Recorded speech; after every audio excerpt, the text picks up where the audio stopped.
Hello everyone, and welcome back to another video.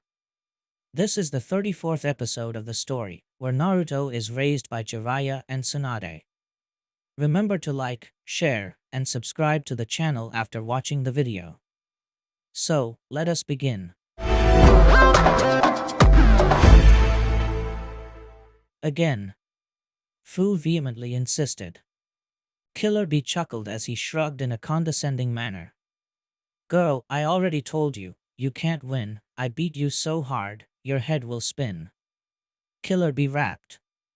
I said again, goddamn. Fu protested. Finally, Killer Bee complied, and the two of them placed a few good meters from each other, and adopted a fighting stance as if they were going to battle. They eyed each other, as their muscles tensed, ready to strike. The Konoha and Kyumo ninjas nearby gathered once again to witness their clash. Then, in a blur, the two of them disappeared, reappearing in the middle, ready to strike each other. Lariat. Fu and Killer Bee hit each other with the latter's signature physical attack, and they remained like that for a second that felt more like a minute. Then, Fu found the air knocked out of her lungs as the force of Killer Bee's strike overpowered her, and was sent rolling backwards in a somewhat comical way. Ow yeah. Killer Bee wins again, his foe writhes in pain. Wheeeeeeeee, the Jinchuriki rapper said, raising his arm with his hand forming the sign of the horns. Yuug. I'm far more stronger. Why I can't beat you? Fu protested as she repeatedly hit the floor with her fists in a childish manner. One may ask the reason behind this odd clash of strength. While they were taking a break from their Jinchuriki training, Bee asked Naruto and Fu about how they became Jinchuriki. Much to his surprise, both of them were made Jinchuriki almost as soon as they were born. Naruto shared with his fellow Jinchuriki the story he heard from his birth parents about Obito's attack the day of his birth. Fu, on the other hand, was made a Jinchuriki because her parents were killed during a skirmish with IWA ninjas, and since she had no other family, she was a convenient choice. Killer Bee also told them his story. How he was chosen to be A's partner when he was the only one to match the power of his lariat, and a few years after that, he was made the next Jinchuriki of the Eight Tails after the previous host was killed by the beast itself. However, the part that drew Fu's attention the most was the lariat. She liked the move, asked Bee to teach it to her, and then challenged Bee to a duel of lariats, thinking that her superior muscle mass would be enough to beat her senior Jinchuriki. And much to her frustration, her assumption couldn't be more wrong. Again, she insisted. While Fu and Killer Bee continued with their little duel of strength, Naruto decided to end the break and continue with his Jinchuriki training alone in one of the shores. Killer Bee had showed them a tailed beast's most powerful move, the tailed beast ball. However, before they could do it, they had to learn how to transform into the tailed beast itself, something they were unable to do so soon after taming their respective beasts. Still, Naruto wasn't somebody to throw the towel when things turned difficult, and decided that he'll master the tailed beast ball even if he couldn't turn into a tailed beast yet. Even then, Naruto and Fu had made great progress in their training. Without the tailed beast's corrupting influence, tailed beast chakra proved to be incredibly malleable on top of powerful. Naruto was able to create multiple limbs of golden chakra, either with the shape of arms or tails, or create a single gigantic arm of chakra around his actual arm, in a way that reminded of the Akimichi clan's partial multi-size jutsu. Fu was also able to sprout multiple limbs, albeit these ones were more solid than Naruto's chakra constructs, and could give them the shape of insect and arthropod limbs, such as the blade of a mantis, the claw of a scorpion, the sting of a wasp, or the jaws of a stag beetle. Despite how powerful and versatile such abilities were, Naruto wasn't satisfied. He wouldn't be unless he could master the tailed beast ball. Not just because it would put them a step closer of ending the war, but because of his own pride and stubbornness, even if he wouldn't admit such a thing. Okay, here we go. 63 times the charm, Naruto tried to motivate himself, as he created 4 arms of chakra. He used them alongside his real arms to focus the chakra into a single point. Soon, red and blue particles started to gather, mixing together, forming a dark purple sphere. 80% negative chakra, 20% positive one. I can do it. Naruto grew optimistic as the sphere began to grow, but said optimism quickly vanished and was replaced by worry and frustration as the growing sphere started to ripple and break down. No, no, no, no, no, no, and no. Naruto said, before firing the ball prematurely into the sea, where it harmlessly exploded. Shit. Nice one, brat. If you keep this pace, you might be able to master it before you die of old age, Kurama snarked. Shut up, you furball. Naruto replied out loud. Instead of mocking me, you could give me some tips, you know. What tips I could give you? What you're trying to do is like walking to me. What kind of tips can you give somebody who is learning to walk other than put one foot in front of the other? The fox asked. Besides, I don't even use the tailed beast ball the way you do. Maybe that's the problem. How do you do it, then? Naruto asked. Didn't you notice when you fought me? You're so unobservant, the Nine Tails chastised. I gather the chakra between my jaws. Then, depending on what I want to do, I either fire the ball directly, or swallow it before releasing the explosion in the form of a blast wave. Naruto imagined trying to do as Kurama said, which ended with the ball exploding and blowing up his head from his body. Naruto shuddered. I'm not going to do that. There must be another way to use the tailed beast ball. I know there is, Naruto said, as he continued his attempts. Border between the lands of fire and land of frost, it didn't take long for the Akatsuki army to make another incursion into allied territory. A large Akatsuki army had been spotted marching towards the land of frost, probably to invade the land of lightning. This time, not only with an army of white Zetsu larger than the one the 2nd Division faced, but it also included moon puppets and an even greater number of impure world resurrection zombies. And on top of that, it was commanded by one of the remaining Akatsuki members, Kisame Hoshigaki. Jiraiya ordered Meiterumi's 3rd Division to move and intercept this army before they could make further progress into the land of lightning. It was suggested to form a blockade and let the enemy smash against them, but Mei shot down the idea due to their inferior numbers, and opted to break the enemy's formation as it advanced. Mei herself and the swordsmen of the mist would lead the charge, followed by the division's chakra golems for additional support, and the rest of the army would follow suit. Commander, I must insist, Kitsuchi had said. Being outnumbered, a defensive approach is the most sensible solution. A defensive approach is the kind of tactic the enemy is expecting, Mei had replied.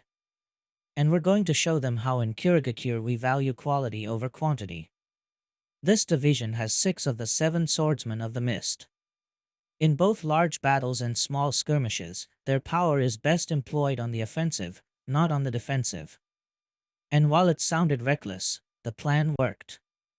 With the sheer power the Mizukage and her swordsmen packed, the 3rd Division broke the ranks of the White Zetsu army and cut through them like a knife through butter.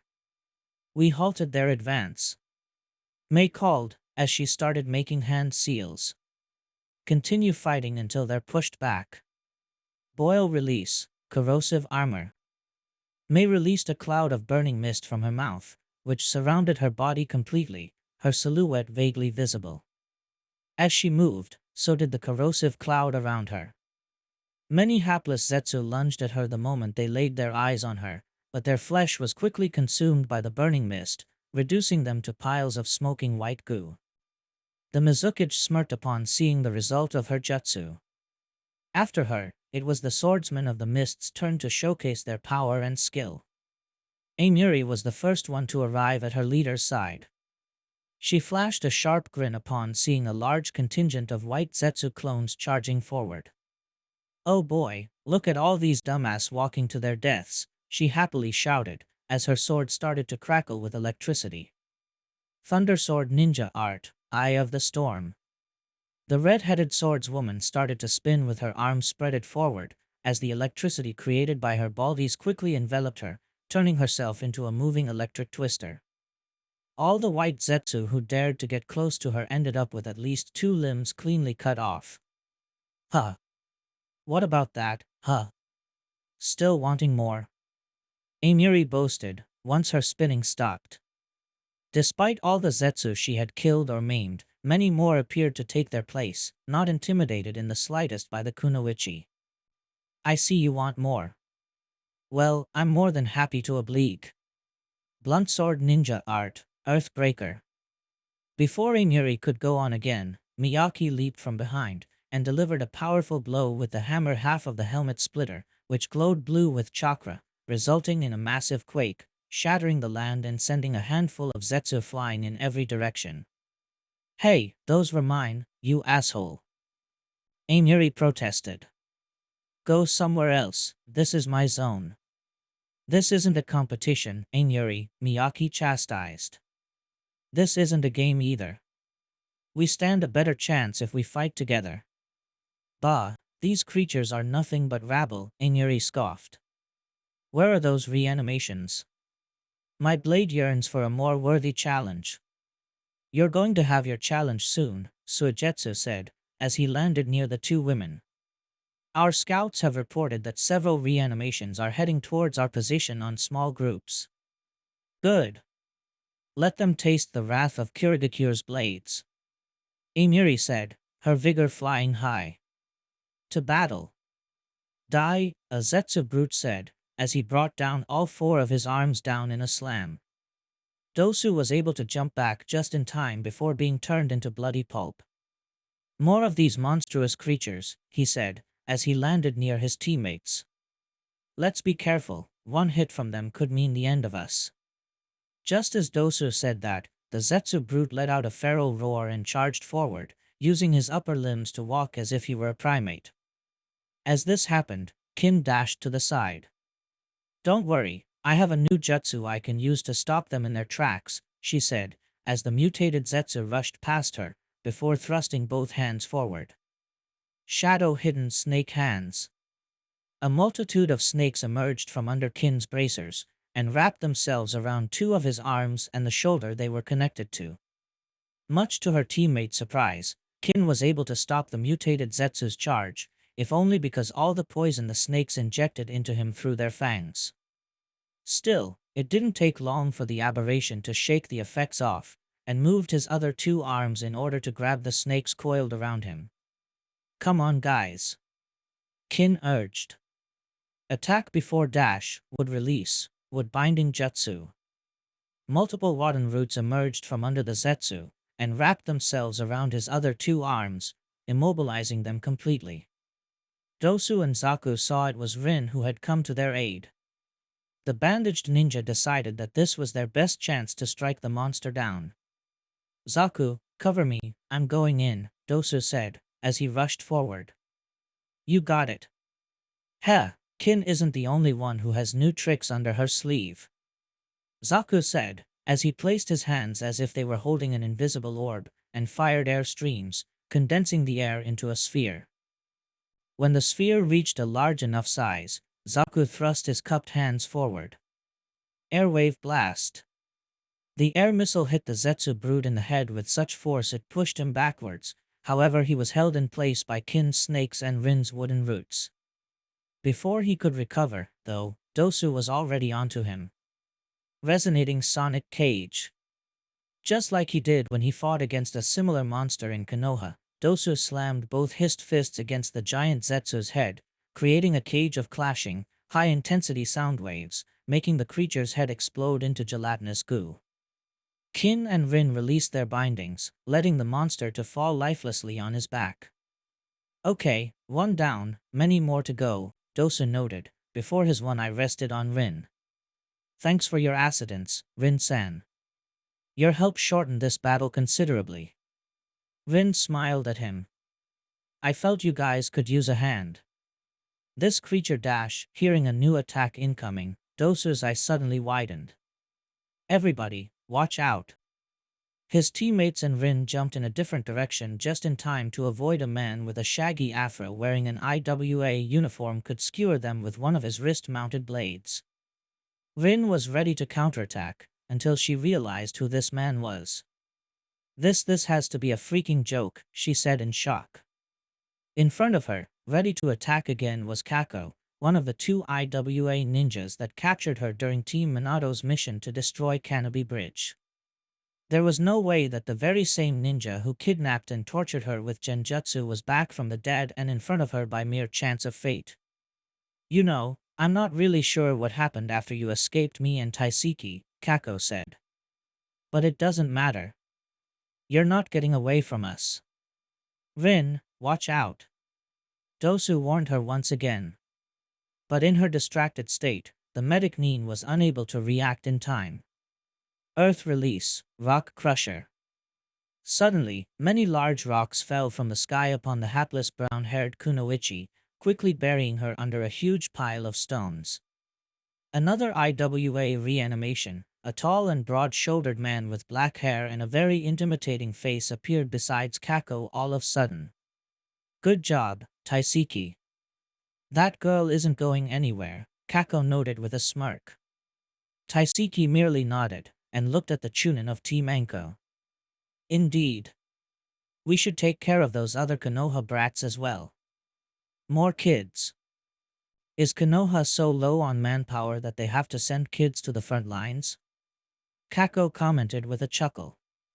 Dosu, Zaku, and Kin all adopted defensive stances.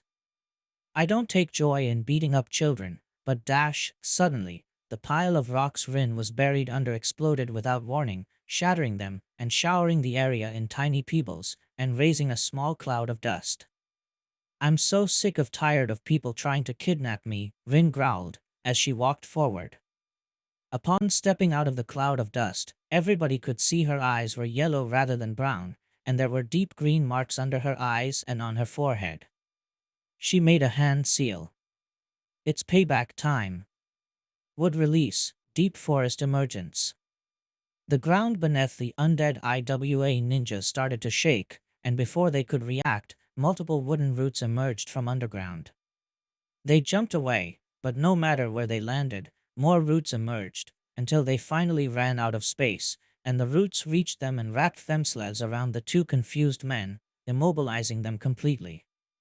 The hell? That little girl has wood release. Taiseki roared, as he tried to break free. Can't move. Kako said, as he futilely struggled to break free. Panting with anger, Rin turned at the Exodo ninjas, which flinched upon seeing the enraged sage. However, her expression and body posture visibly relaxed. She let out a sigh of relief and smiled. Wow, that was so cathartic. I feel so good. Kin let out a whistle. Damn, that was brutal, girl. Remind me not to get on your bad side. That's the power of a sage to you, Dosu observed. Before anyone could say anything, though, they heard another whistle. One the Exodo ninjas recognized. Enko-sensei is calling us, Dosu said. Some other reanimation must giving her some trouble, Zaku deduced. Let's go. The members of Team Enko and Rin nodded, and head in the direction of the Snake Mistress. While Enko's students and Rin were fighting against one of those giant Zetsu, their sensei was also in the heat of the battle, facing a couple of moon puppets, bombarding her with constant golden chakra blasts. That's all you can do, you oversized toys? Enko asked, dodging the attacks as she tried to come closer. She knew her taunts would have no effect on a mechanical enemy, but she was too used to trash-talk her enemies. As she ran, she made several hand seals before pulling a shuriken. Fire release, shadow clone flaming shuriken jutsu. Enko breathed fire into the shuriken, giving it a cloak of flames, before tossing it forward. The moment the burning steel star left her hand, a dozen more appeared around it. The moon puppets, however, proved to be more skilled than what Enko or other living ninja judged them by expertly dodging the flaming shuriken, or parrying them with small beams of golden chakra. Once the attack was neutralized, one of the moon puppets cupped its hands and summoned another sphere of golden chakra ready to throw at Enko. However, thanks to all the noise going around the battlefield, the puppet was unable to hear a chakra golem getting close. The much larger golem grabbed the puppet by the head and started to slam it against the ground multiple times. Now's my chance. Shadow-hidden snake hands. A multitude of snakes emerged from under Anko's sleeves and wrapped against the other puppet's neck before he had the chance to assist its brother. Anko then pulled the puppet towards her, quickly slapped an explosive tag on its thorax, and threw it against a nearby bunch of Zetsu. The ensuing explosion ended the puppet's existence, as well as the white Zetsu clones unfortunate enough to be close to it. Bam! Multi-kill combo. Anko cheered. Man, too bad there was no one to record that swift move dash. Anko was interrupted by a pair of Fuma shuriken flying at her from above. The snake mistress, however, was able to gracefully dodge them by making a backflip, and the giant steel starts merely hit the ground. A reanimation wearing an Otogekure uniform landed beside the shuriken and pulled them from the ground. Anko was ready to fight this new foe when she realized who he was. Wait a second, Mizuki. Is that you? Anko asked, narrowing her eyes a little. Exactly. Mizuki triumphantly said, as he pulled the second Fuma shuriken from the ground. You thought you had killed me, but thanks to Orochimaru-sama, not only I live once again, but I am immortal. Anko raised an eyebrow, feeling more surprised rather than shocked or disgusted. Orochimaru turned you into a zombie, one that isn't even in control of his own actions, and you're grateful to him? Boy, you have issues. Didn't you hear what I say? I'm immortal now. Not only I'll live forever, but I can't be killed. Mizuki boasted. Okay, a few things wrong with that, Anko began. First, you aren't immortal. We have ways to permanently kill a reanimation. And second, even you'd live forever, you'd do so as Orochimaru's slave, who would release the jutsu and thus send your spirit back to hell once you're no longer useful to him. Hell, I'm surprised that he bothered bringing you back from the dead, given how mediocre of a ninja you are. You spout nothing but foolish nonsense. But what can I expect of somebody who feels unfortunate to have been blessed with Orochimaru-sama as sensei? Mizuki asked. Seriously, did Orochimaru wired your brain to shower him with praise or what?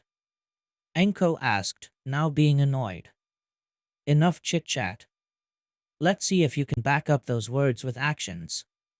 Fight me, and try to defeat me if you can. Mizuki said in a boastful tone, as he adopted a fighting stance. No, you aren't worth my time. But you know what? I know the perfect adversaries for you to fight against, Anko said, before putting 2 fingers on her mouth, and let out a loud and sharp whistle. In mere seconds, her students, as well as Rin, landed beside her. Naturally, Mizuki's presence didn't go unnoticed for the 3 former. You called, Senswo. Mizuki-sensei? Is that you? Zaku asked. Upon seeing his former students, Mizuki looked like he was going to explode. The fuck? What the hell are you 3 doing wearing those Konoha uniforms? They're my students now, Anko stated, lazily placing a hand on her hip. And they're going to kick your sorry ass. Those 3 useless failures? Please. Even if I wasn't immortal, they wouldn't even be able to touch me. Mizuki boasted again. Useless failures? Kin repeated, as her left eye began to twitch. If we were failures was because you didn't to teach us shit. Zaku loudly protested. Now we're going to show you how much we grew under Anko-sensei. Oh, so you little shits think you already surpassed me? Mizuki asked, chuckling confidently. I'd be more than happy to prove you wrong. As the Chunin of Team Anko prepared to fight, Rin was going to join them, but Anko grabbed her shoulder, stopping her from doing so. You don't want me to help them? Rin asked her former classmate. Anko shook her head. They're more than able to beat him. Besides, your wood release and sage power would be better used on the stronger reanimations. Like that one. Is that an Uchiha? Yep, I think it's an Uchiha. I remember the custom uniform they wore during the uprising. Alright, let's go then, Rin said, before both Kunoichi leaped away. Blast Sword Ninja Art. Bombardment Wave. Komori swung the splatter in a wide arc, releasing a multitude of explosive tags that flew at the enemies in front of him, which he took no time to detonate. Despite the chain of explosions took down quite a few white Zetsu clones, his main target evaded the attack. A reanimated middle-aged ninja with silver hair, squinty eyes, and wearing a black flak jacket similar to those used by Konoha ninjas. You'll have to do better than that to match the power of the Uchiha, Kiri scum, the Uchiha reanimation said, as he started making hand seals. Fire release, Great Fireball Jutsu. The Uchiha exhaled a huge fireball at the masked swordsman, who once again swung his sword in another wide arc. Blast Sword Ninja Art, Exploding Barricade. The explosive scroll unraveled around Komori, before it ignited, resulting in a chain of explosions whose blasts were directing outwards, creating a protective field of destruction around Komori. The explosions managed to negate the fireball, however. The Uchiha reanimation took advantage of the ensuing cloud of smoke to close the gap between the two of them. Komori raised his sword once again, but the Uchiha proved to be faster, and with a roundhouse kick, smacked the splatter out of Komori's hands, and taking advantage of the building momentum, kicked Komori with his other leg, sending him a few meters backwards. You swordsmen of the mist think yourselves so great with your tricked-out swords, don't you? But you take the sword away, and there's nothing left, the Uchiha taunted, before pulling out several shuriken and tossing them at the masked Kiri ninja. Komori rolled to the side in order to avoid the steel starts, before leaping back to his feet. The same could be said about the Uchiha and your Sharingan, Komori replied. Though in the end, both the splatter and the Sharingan are tools. It doesn't matter how powerful they are, but how skilled is the ninja who uses them. You'll find I'm plenty skilled, the Uchiha zombie replied. Let's see it then, Komori said, as he made a single hand seal. Water release, hiding in the mist jutsu. In a few seconds, a very dense fog covered the small area the two ninjas were using to fight. I'm deprived of my sword, and you're deprived of your superior sight, Komori said. Let's see who is the best of us. Idiot. Blinding me is useless if you keep blabbering like that. The Uchiha thought, as he silently rushed towards, then pulled a couple of kunai and lunged one forward to where Komori was. Die. However, his kunai didn't cut any flesh, but was parried by another kunai. Though it was less the interception rather than who stopped his attack who surprised the Uchiha. What? Because he found himself looking to a clone of himself, even if the clone had a dark blue tint to his skin and clothes. The clone then pushed the kunai out of the Uchiha's hand and delivered a swing with the other. The zombie and his clone started to trade swings, with neither of them gaining the upper hand. As the reanimation realized, much to his anger, the clone was just as skilled as he was. You said you needed more than what I had to match the power of the Uchiha. So I hope you don't mind I use some of your power for that, Komori's voice said from behind. Shit, the Uchiha zombie said, as he pushed the clone back, and turned around for the inevitable attack. There was a loud clang, and the Uchiha saw that what he parried wasn't a normal blade, but the splatter. And while you were busy fighting that dark mirror shadow clone, I took the chance to get my sword back. Now do the polite thing, and please stay put until somebody seals you. Komori detonated the explosive tags on the sword, blowing the Uchiha's lower half of his body, while the remaining upper half was launched backwards inside a ball of smoke. Any seal master nearby, can you guys take care of that smoking hot Uchiha? Komori asked. Meanwhile, not far from there, two swordsmen of the mist battled as well. However, unlike the others, these two were on opposite sides of the war. I'm impressed that you seek to fight me again after the beating I gave you in your flunkies in Kiri, Kisame said, laughing a little, as he swung Samahata with one hand at Zabuza.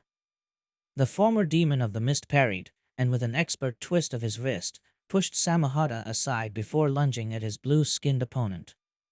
However, Kisame managed to skillfully dodge Zabuza's onslaught. That was more than 2 years ago. I knew that our blades would cross again, and thus I've been training non-stop for such battle. Zabuza said, as he delivered several powerful swings, which made Kisame fall back. You can't dash, however. Kisame was interrupted when the corner of his eye caught the sewing needle flying at him, and with a wide swing, he managed to deflect it just before it could pierce his body. The owner of the sword, Suigetsu, landed a few meters away from Kisame as he pulled the wire attached to his sword to get it back. It wasn't the end of the attack, as the next second, Chojuro and Amiri attacked him from two different directions, while Zabuza and Suigetsu placed themselves in the two possible directions Kisame could jump to in order to avoid the attack. However, contrary to what many believed, there was more to the blue-skinned ninja than a mere fancy sword. Water release, exploding water shockwave. Kisame expelled a truly massive amount of water from his mouth, forming a torrent that expanded in every direction, and violently dragged Amiri and Chojuro backwards just before they could strike him down, while forcing Zabuza and Suigetsu back as well.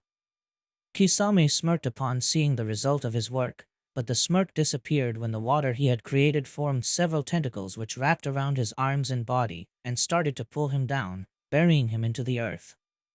"Miyako, now!" Komori's voice called.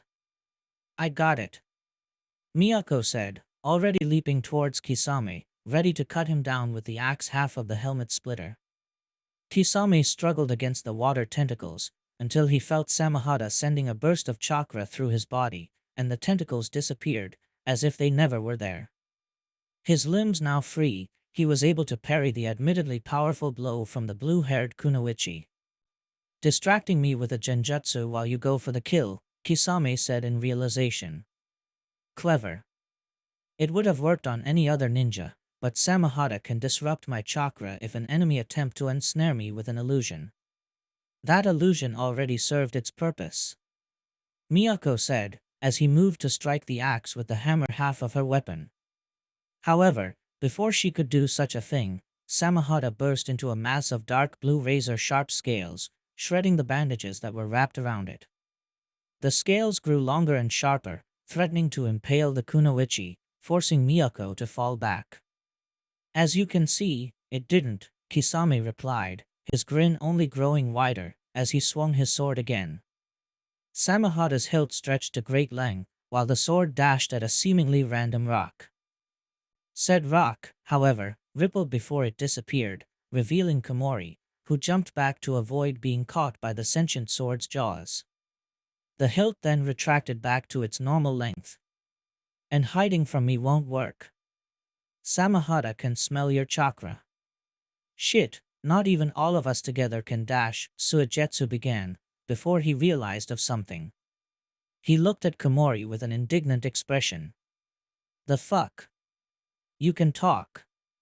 "Yes, we can beat him," a new voice said, as the Mizukage landed between her loyal swordsmen. "Kisame might be powerful, even more with Samahata, but he can't stand against the combined power of all 7 of us." As soon as Mei said that, 2 reanimations, other 2 Uchihas, given their activated Sharingan, landed behind Kisame. "I'm not fighting alone either. I'm part of a larger group, you know," Kisame said. "That pair of Uchihas won't make much of a difference," Komori confidently said. "I was able to beat one on my own. With my fellow comrades, they have even less of a chance." Kisame, however, laughed. "I wasn't talking about them." Summoning Jutsu. The Uchihas slammed their palms into the ground, and after 6 bursts of smoke, 6 more coffins appeared. Each coffin was marked with the kanji of water on their respective lids. Said lids then fell forward with a thud, revealing their contents. 6 Kirigakure ninjas. The allied swordsmen of the mist and their Mizukage were unable to hide their surprise. "Those are," Chojuro stammered. "The previous swordsman of the mist," Miyako finished. "The first 3 coffins had 3 people that a couple years ago were still alive: Jinpachi Minashi, Kushimaru Kuriere, and Jinin Akabino, all of them killed during the Kirigakure civil war that ended with the victory of the rebels." "Hey bitches, we're back," Jinpachi boasted. "Ready to avenge our deaths and get back the swords that you stole from us," Kushimaru added. Jinin Akabino didn't say anything at first, until he spotted Miyako wielding the helmet splitter. So they gave you my sword in the end, girl, Jinin said. Make sure you don't dishonor it. I'd die before letting that happen, Jinin-san, Miyako said. Of the three remaining, one was a man that resembled Zabuza, and even dressed in a way similar to him, albeit he was unmasked, had a cross-shaped scar under his right eye and a red, grid-shaped tattoo covering his lower jaw. Juzo-sensei, Zabuza muttered. Well, do my eyes deceive me? It's little Zabuza. Though I see you aren't so little now, hee. The man named Juzo laughed. His stare hardened as his eyes rested on the executioner's blade. I see you have my sword. It's my sword now, old man. Zabuza replied defensively. No, it's not. You didn't earn it. You were supposed to take that sword after killing me yourself. Yet instead, you waited for somebody else to do your job for you, didn't you? Juzo said in a taunting manner. Ah, Zabuza. When they told me about the massacre at the academy, I was overjoyed.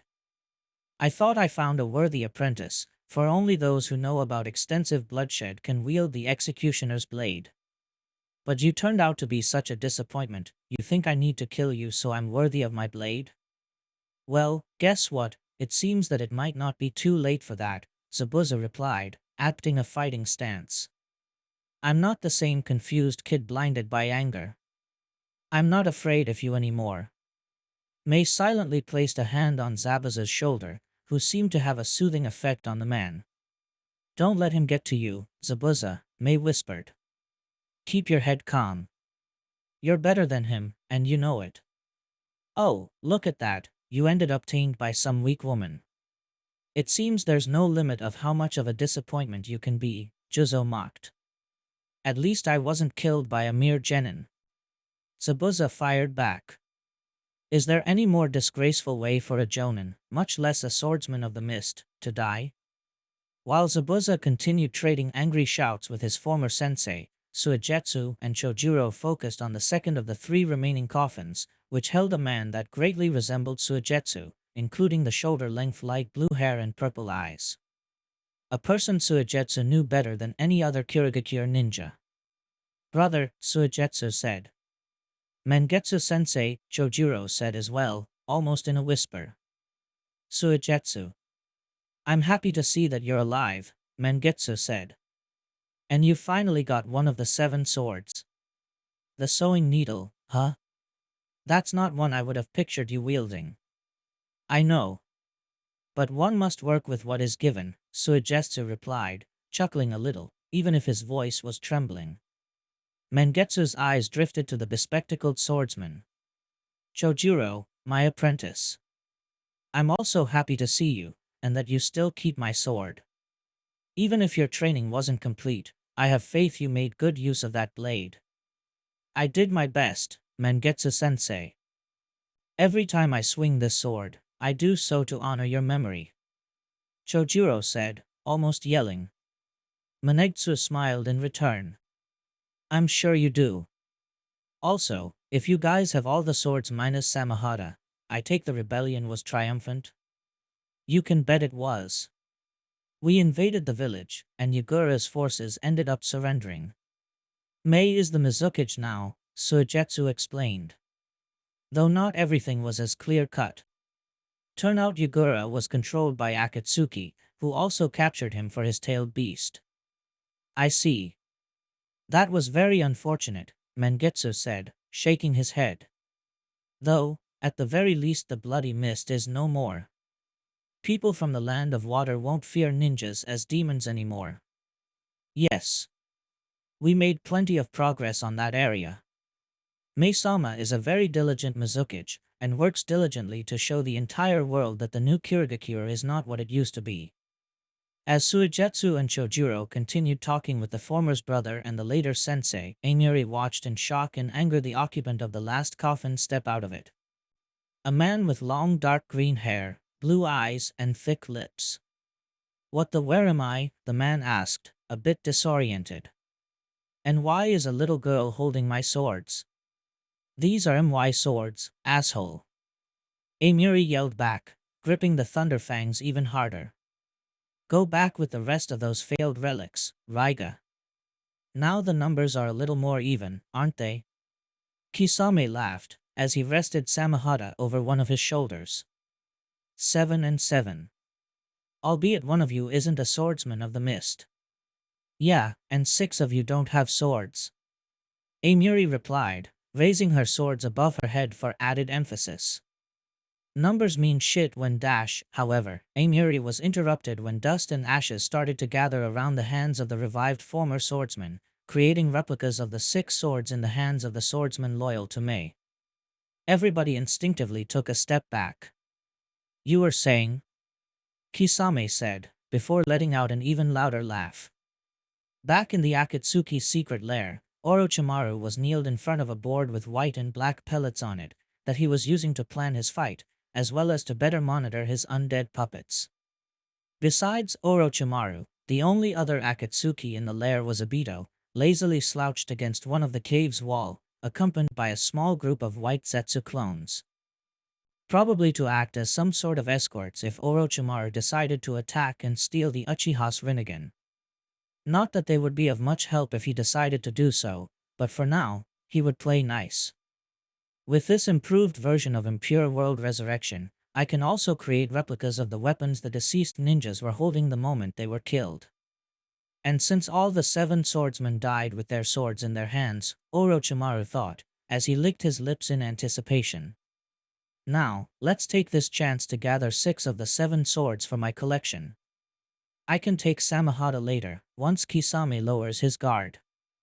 Back in the battlefield, the 6 undead swordsmen took a step forward and flanked Kisame, whom they appeared to consider their captain, and adopted fighting stances. Mei's swordsman took a step back, looking a little frightened or unsure, with the exception of Zabuza, who kept his cool and held his ground, and Amiri, who coped with even more bravado, growling and showing her sharp teeth at the enemy. Do not fear, my swordsman. Mei shouted, as she took a step forward, moving close to Zabuza. All of you proved yourselves powerful ninjas of Kirigakure and worthy wielders of those swords. The enemy only has cheap replicas wielded by criminals who fell before us in the past, and they shall fall again. Now stand and fight, and show the world the might of Kirigakure's champions. Mei's words seemed to have the desired effect, and restored the morale of her ninja, who appeared now less doubtful and more ready to fight. Pretty speech, Mei-chan. You always had your way with words, Kisame said, grinning, as he swung Samahata. Though I think an epitaph would have been more appropriate here, given what's going to happen. Everybody, charge! Swordsmen of the Mist, attack! Show these undead relics no mercy! Zabuza called, as his fellow swordsmen charged towards the incoming enemy. Given that they were matched in numbers, the fight split into 7 one-on-one duels. Amiri was the first one to charge, and engaged Raiga, her eyes burning with hatred as if the former owner of the Thunder Fangs were her natural enemy. Suigetsu decided that he should be the one to face his brother. Miyako faced Jinin Akabino, to show him that she's worthy of the helmet splitter. Komori and Chojiro teamed up against Kushimaru and Jinpachi. Juzo wanted to go after Zabuza, but his former apprentice chose to go after Kisame instead, and ended up facing Mei. Who the hell are you, woman?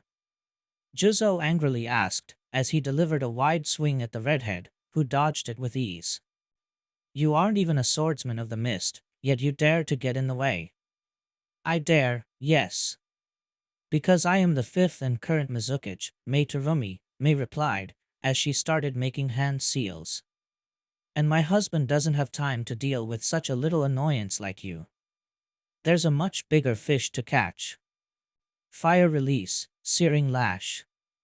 A whip made of fire appeared on Mei's hand, which she used to flog the undead swordsman, forcing him to fall back. Still, Juzo wasn't going to let Mei set the pace of the fight. Mizukage? You are the Mizukage? Just what happened with Kiri after I died? Juzo said in disgust. Oh well, let's test if you're worthy of the hat then. Jumping backwards, he gripped his fake executioner's blade with both hands, and the sword started to flow blue as it was infused with chakra, before tossing it at his opponent. Mei undid her fiery whip, as she started to make more hand seals. Earth release, earth-style wall.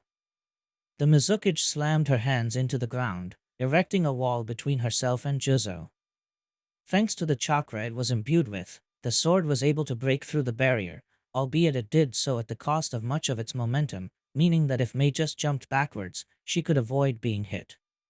However, before she could do that, Juzo burst from underground in front of her and grabbed his sword as he flew.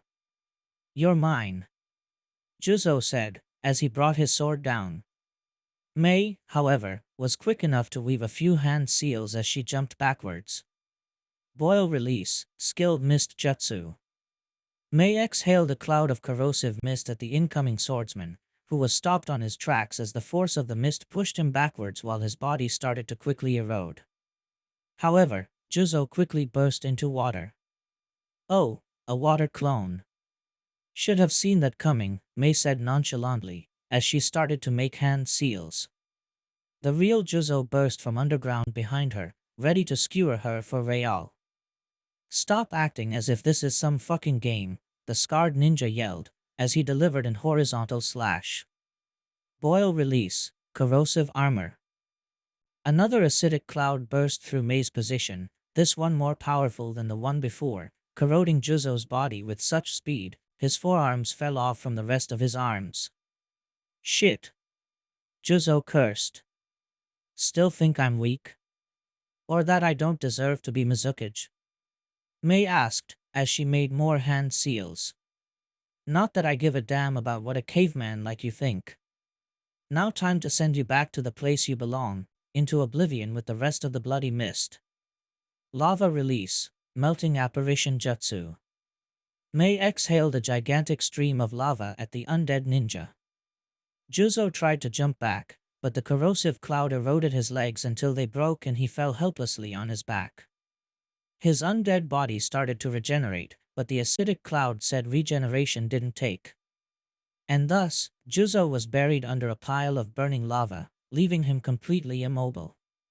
Mei followed the attack with more end seals. Water release, water gun.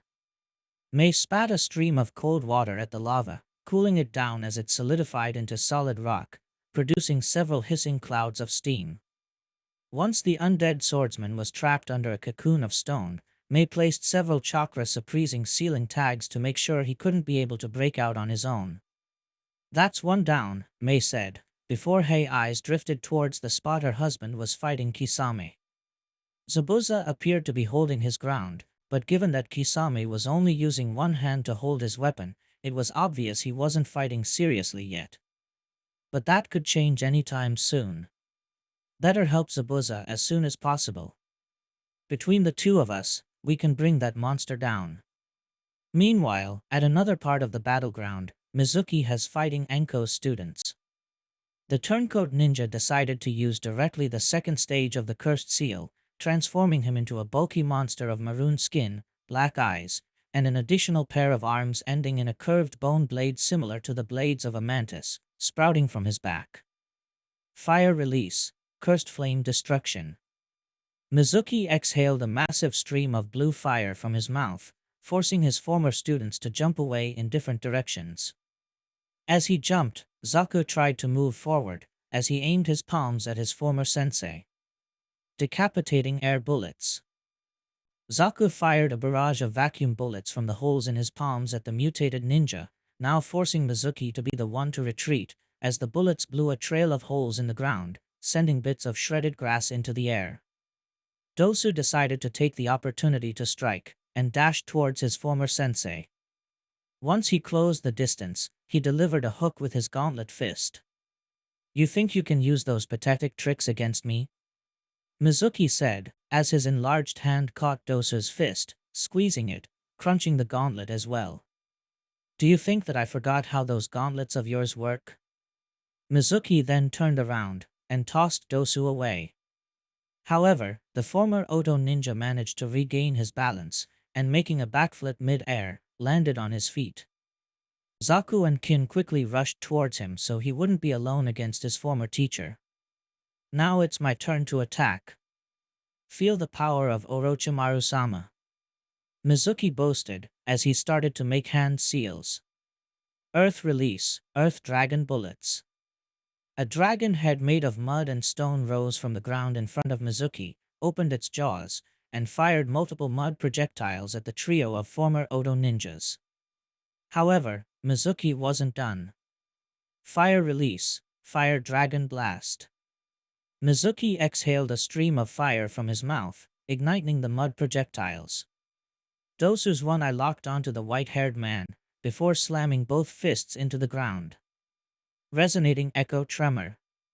Dosu sent a powerful sonic shockwave through the ground towards Mizuki, carving a furrow as it traveled. Zaku, Kin, combine your jutsu to counter his. Dosu commanded. The two of them nodding in unison and taking a step forward, Zaku raising his palms forward, and Kin making hand seals.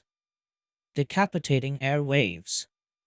Water release, Water wall. Kin expelled a torrent of water from her mouth, while Haku released two streams of pressurized air and sound. Both attacks combined into a watery storm, putting out all the fiery projectiles and blowing them away, creating several clouds of steam that started to expand in every direction. Then, without saying anything, Dosu charged forward, his arms raised to protect his head and torso.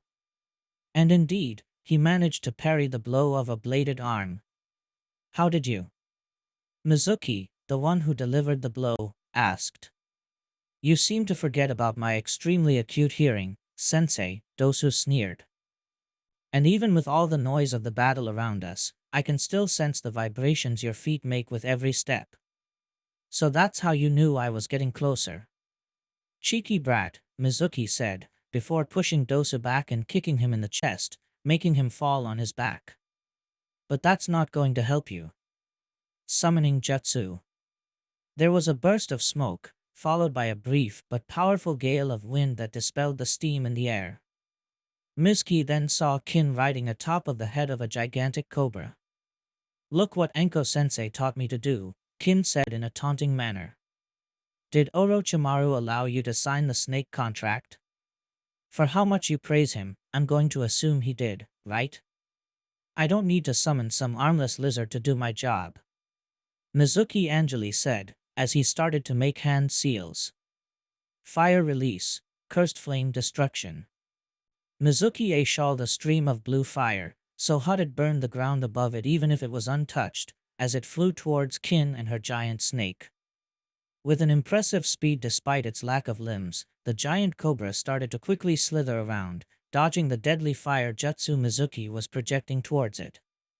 This is my chance to strike, Dosu whispered to himself as he rushed towards Mizuki. Resonating echo tremor. Dosu slammed both fists into the ground, sending a sonic shockwave underground, carving a crack in the ground as it followed. Mizuki, however, knew what Dosu was trying, and would have smirked if he could move his mouth. He jumped aside to avoid the underground attack while keeping the fire jutsu active, but rather than Kin and her snake, which were moving further and further away, he directed the fire towards the much closer Dosu. Air burst propulsion. Before Dosu could be incinerated, Zaku slammed into his former sensei with force of a missile, using the air expelled from his hands to increase his speed. The flames disappeared, as Mizuki's air was blown out of his stomach. You fucking dash! Mizuku's curse was interrupted when Dosu quickly bridged the gap between them and delivered a right hook at him. The white-haired man instinctively dodged, and realized a second too late of his mistake when his head fell prey of terrible nausea and vertigo that didn't even allow him to walk straight. Kin, now! Dosu called.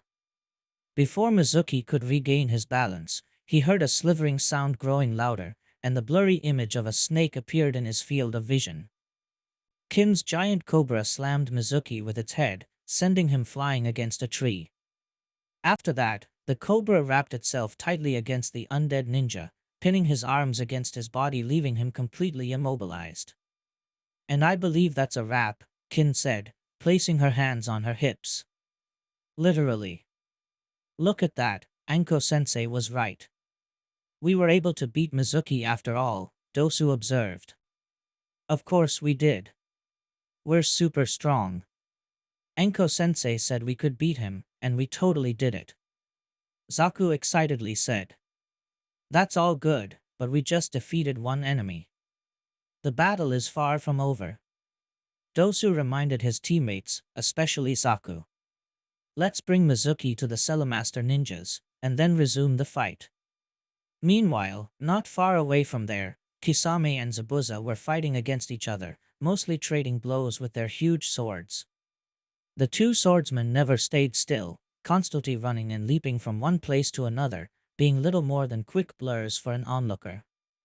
I have to commend you for your bravery facing me again on your own, Zabuza-san, Kisame began, as he delivered a vertical slash with Samahata. You can't use ninjutsu against me, since my sword will absorb it. You can't also rely on your famed assassination skills since Samahata can track your position by sensing your chakra. All you have are your sword fighting skills, while I have no such limit. That's the difference between you and I, Kisame, Zabuza said, as he parried the blow, before pushing Samahata aside and lunging his executioner's blade forward. I always relied on nothing but my own skills to get by. I don't need to use a tricked-up sword as a crutch. Still trying to hurt my ego, so I remove my greatest advantage in a fight? Kisame laughed, as he moved aside, letting Zabuza's sword harmlessly pass by him. Come on, Zabuza, we both know you're biting much more than you can chew. There's a lot of stake in this war, you shouldn't risk it so badly for your own ego. You're really confident I can't beat you, that you can afford giving advice to an enemy? Zabuza asked, visibly enraged. I couldn't have said it better, Kisame replied, grinning widely, as he prepared to attack again. Besides dash, earth release, crushing avalanche. Suddenly, large boulders started to fall from the sky towards Kisame, making thundering noises as they impacted against the ground. The Shark Man tried to dodge most of them, and those he couldn't were shattered to pebbles with a mighty swing of Samahata. When the attack ceased, Kisame saw Meitarumi landing beside Zabuza. You know what? I think you might be right. That sword is too much for me to overcome alone, Zabuza replied, grinning under his mask. So I decided to drop by and balancing things out, Mei added. Oh, how cute, the lovely couple comes to face me together, Kisame laughed. However, your Mizukage isn't going to be of much help against me. She has no ninjutsu Samahata can't nullify and absorb. All she will accomplish is in giving me another source of chakra to devour. We aren't afraid of you, traitor. Mei replied. Besides, my husband is right. All your power and strength comes from that sword. If we take that sword away from you, the fight will be ours. Your naivety is adorable, Kisame replied, shaking his head. Do you think you're the first one who tried to separate me from Samahata? As you can see, that tactic never yielded much results. There's a first time for everything. Even if Samahata can return to you on its own, you won't be able to use it if I cut your hands off. Zabuza said, swinging his blade for added emphasis. You're so sure of yourselves, aren't you? Okay, I'll take on your challenge.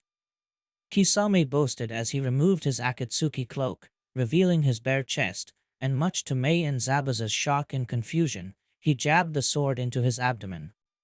What the? Mei asked, confused. You have no idea of all the things Samahata can do, Kisame said, smiling heavily. It took a moment for the two Kiri ninjas to realize that there was no blood on Kisame's thorax. In fact, it appeared as if Samahata was being absorbed into his own body. And as it happened, Kisame started to transform as well. His head grew elongated and more shark-like. His hair receded, and a fin grew on top of its head to replace it, with two additional fins grew on his forearms. His hands had now webbed fingers, ending in sharp claws. Samahata and I are one now. Man, I'm hating that goddamn sword more and more, Zabuza grumbled, before turning to his wife. So, taking his sword away isn't an option anymore. Any other ideas? May smiled and nodded before biting her thumb. Yes, just one. I still have an ace in the hole I've been saving for this very moment. Something I have been preparing since the moment I became Mizukage, and I think this is the best moment to break it out. Summoning Jutsu. May slammed her hand into the ground, producing a burst of smoke. When the smoke cleared, there was a small blue-skinned cephalopod with a yellow spiraling shell, large eyes, and very thick eyebrows. Zabuza couldn't help but raise a non-existent eyebrow at May's supposed ace in the hole, while Kisame merely laughed. That's it? That's your trump card? Some tiny squid? Kisame said, laughing out loud. Heh, if anything, it'll make a great appetizer. I wouldn't laugh if I weren't you, Kisame. This is no normal squid, but Rasen-sama, great sage of the depths, May said. You called me, Mei-chan. I take this as the moment? Rasen asked. May nodded. Indeed it is, Rasen-sama. Let's begin. The small elderly squid climbed May's body until he reached the top of her head, while May herself started to make hand seals. The Mizukage started to glow with a blue light as her body started to build up chakra. Sage art, sage transformation. There was a burst of smoke, and when it dispelled, both Kisame and Zabuza were startled to see the result. It seemed that the squid had fused with May, and his shell covered May's head as if it was a helmet. Her long locks of auburn hair were now long, reddish tentacles that wiggled as if they had life of their own. May's teeth were now sharper, looking like her husband's or Kisame's teeth. Her eyes were yellow, and had black marks around them. After seeing Naruto's Sage Mode during the Kiridikure Civil War, I knew I had to master it as well, so I asked the squids to teach me how to do it, May explained. I kept this a secret, training on my own during the little spare time I had. Just for this moment alone. Get ready, Kisame. The shame you brought to your home village with your treachery will disappear before the day ends. I'll make May's alternate sage transformation, sage art, sage transformation. There was a burst of smoke, and when it dispelled, both Kisame and Zabuza were startled to see the result. May had shrunk to half her usual size, having the appearance of a little girl. Her hair was now much shorter, its locks looking like the tentacles of an octopus, with two of them falling down, framing her face to the side. But what was more bizarre was a gigantic water gun she was now wielding, filled with orange ink, as the orange droplets that fell from the tip of its barrel was any indication. Both Zabuza and Kisame stared at the weird transformation, stunned and confused. Inkling mode, success. May said in a squawky, high-pitched voice. She then cocked her gigantic water gun. Come on Zabuza, let's splat the shit out of him, Woomy. Come on, come on. Naruto said, beads of sweat running through his hair, as with the help of 4 other arms made of chakra, attempted to create a tailed beast ball for the umpteenth time. Just like his many previous attempts, the ball appeared to be stable at first, but once it reached a certain size, it grew unstable, before exploding in the blonde's face. The blast pushed Naruto backwards a couple meters, before he fell on his butt. He deactivated the golden chakra cloak, and punched the sand in frustration. Goddammit. Letting out a despondent sigh, Naruto lied on his back, though a better term would be that he dropped on it, and extended his arms, and looked at the sky. The sun shone brightly, there wasn't a single cloud, and the air was filled with the sound of the waves crashing against the shore and the cries of seagulls. Naruto could also heard steps of somebody walking towards him, but paid the newcomer no attention. Man, this sucks, Naruto moaned. What I'm doing wrong? Struggling to master your new power, Naruto-kun, the voice of an elderly man said. You aren't planning on giving up, are you? That would be very unlike you. Naruto sat up, and saw the 3rd Hokage standing beside him. He also sat down on the sand. Yeah. The tailed beast ball, Naruto explained. It's a tailed beast's most powerful ability. You see, it's dash. Hiruzen raised a hand, interrupting Naruto. I know. I witnessed that jutsu many times in my life. Both when I fought against foreign Jinchuriki, as well as when the Nine Tails ravaged Konoha. I admit they aren't memories I treasure much. Wait, a tailed beast ball is powerful enough to wipe a large chunk of Konoha out. How did the village survive that? Naruto asked in shock. While he saw the destruction caused by the fox in pictures of the Academy's history books, it didn't look like a tailed beast ball went off there. Fortunately, your father was there to help with that, Hiruzen explained. Using his flying thunder god jutsu, he managed to teleport the ball far away before it could detonate. Hadn't he intervened when he did, I shiver to imagine the even greater death and destruction such an attack would have caused in the middle of a village as large as populated as Konoha. I can relate to that. Obito tried to pull the same shit with his half of the Nine Tails during the Akatsuki invasion, Naruto told him. Fortunately, Mom and I were there to ensure that such thing didn't happen. Hiruzen nodded, and his lips curved into a small smile. Each passing day, I'm so glad that your parents decided to return when they did. I can't imagine what would have been of Konoha if they didn't return. Especially with your birth parents' tragic demise. Speaking of which, Naruto began. I know my birth mom, Kushina, was the previous Jinchuriki of the Nine Tails. Was she able to control his power the same way I do? Hiruzen shook his head. No. Kushina rarely, if ever, drew the power of the Nine Tails. Then again, her seal was far more restrictive. So was Mito's. How so? Naruto asked. What's the point of keeping a Jinchuriki, if they can't even use the power of the tailed beast within them? Back then, we believed it to be unnecessary. The other great villages were very reliant on their Jinchuriki, but Tobirama-sensei didn't want Konoha to follow that path, Hiruzen explained. He wanted the Jinchuriki to be the village's trump card, and wanted our first line of defense and main deterrent for war to be our finest ninjas. Like Hashirama was in the day, I guess, Naruto said. He had heard about the legendary first Hokage's power, closer to that of a god than a man, no wonder he was called the god of ninja, and was glad that he wouldn't never have to fight a ninja of that caliber. Yes, and Tobirama-sensei after him. Tobirama-sensei always wanted to find the most talented and gifted ninjas since they were children, and train them in order to bring out their potential to their fullest. I was one of such kids.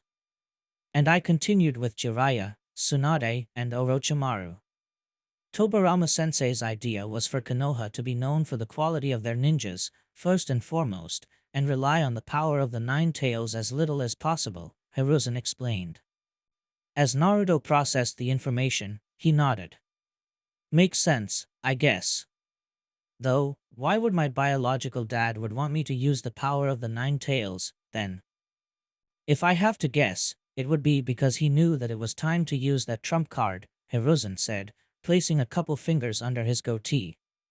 While I'm proud of my reputation as a fearsome ninja, I was already long past my prime, and I wouldn't get any younger. Minato knew he was going to die. One of the Sannin was a traitor, and the other two decided to leave Konoha for personal reasons. It's possible that he guessed that being your godfather, Jiraiya would come back, but still thought it wasn't enough. We needed something, anything, that would allow Konoha to keep its edge. You know, as good as the second's intentions were, depending on a few super powerful ninjas isn't that much better from depending on Jinchuriki, Naruto noted, frowning a little. Wise words. Jiraiya probably thought the same, that's why he put a bigger focus on the academy, so we could get a better and stronger generation of ninjas, rather than relying on a couple of prodigies, Hiruzen said, nodding in agreement. We still have a couple of prodigies among my generation, Naruto noted. Niji was called as such. And would have been the strongest Hyuga if Hinataheim didn't awaken the Tenseigan. There's Sasuke as well, though that's the norm for his clan. True, true. But I believe that you're forgetting about somebody, Naruto-kun, Hiruzen said with a knowing smile. Who, me? Naruto asked, quickly catching the old man's implications. The blonde scoffed dismissively as he rolled his eyes. Yeah, sure. Don't sell yourself short, Naruto-kun, Hiruzen said. You learned the Rasengan, a jutsu that took your biological father years to make and your adoptive father months to master, in a mere week. And not just that, but you combined it with elemental chakra, something your biological father was never able to do. Same goes with Sage Mode. If I was a prodigy, I would have this stupid jutsu mastered by now, Naruto complained. Even prodigies have their limits, Hiruzen said. Like I said before, there were many things your father, considered one of the strongest and most skilled ninjas Konoha ever produced, was unable to do. I'm sure that if he was in my place, he would have mastered this in an instant, Naruto said, letting out a weary sigh. Dad told me that, when Orochimaru invaded the village, he used Impure World Resurrection on him and Kushina, and upon seeing the elemental Rasengan, managed to replicate it in an instant. Because Jiraiya told him the secret behind it, Hiruzen pointed out. Though, now that you mention the Rasengan, and trying to master the tailed beast ball, what? What about them? Naruto asked, his curiosity started to pique. Apparently, after seeing the tailed beast ball during the Third Ninja War, Minato believed humans could use that jutsu, Hiruzen started to explain. He tried to replicate it, but he wasn't successful at first. Well, of course, you need to be a dash, Naruto interrupted himself when he realized the last part of what the former Hokage had said. What do you mean, at first? To put it simply, that's how he came up with the idea of the Rasengan, Hiruzen said. His attempts to replicate the tailed beast ball failed, as he couldn't emulate the shape manipulation of the chakra. Then he decided to spin the chakra in order to stabilize it. The result was the Rasengan. Naturally, it wasn't as powerful as the jutsu it was trying to copy, but it's still a very powerful one, don't you think? Wow, I wasn't aware of Dash, Naruto said in awe, before an idea dawned upon him. Hey, wait a minute. If the tailed beast ball was the inspiration for the Rasengan, then maybe I can use the principles behind the Rasengan to master the tailed beast ball. Thanks for the idea, old man Hokage, the blonde excitedly said, as he reactivated his chakra mode and resumed his practice. I'm glad I could be of help, Naruto-kun, Hiruzen said with a kind smile. Blunt Sword Ninja Art, Underground Fissure. Blunt Sword Ninja Art, Earthbreaker. Jinan charged the axe half of his weapon with chakra, before hitting the ground with it, sending an underground shockwave that cracked the ground as it moved forward. Miyako, however, channeled chakra through the hammer half of her weapon, before smashing it onto the ground, shattering it, and sending many rocks and pebbles flying in every direction, and most importantly, stopping Jinan's attack. Not bad, girl, not bad, Jinan said, acknowledging his opponent. You make good use of the helmet splitter. I've been training every day since the day I became its owner. I want to be as good as you were in life, Miyako said, as she swung the hammer half of her weapon at Jinan. The undead swordsman started to swing his hammer as well, albeit in circles. Blunt Sword Ninja Art, Hurricane Hammer. A powerful tornado raised around Jinan, managing to deflect the incoming attack, before Jinan swung the hammer forward, sending the tornado at Miyako. The blue-haired girl put her weapon down and started making hand seals as fast as her hands allowed her. Water release, wild water wave. Miyako spewed a massive torrent of water from her mouth at the incoming tornado.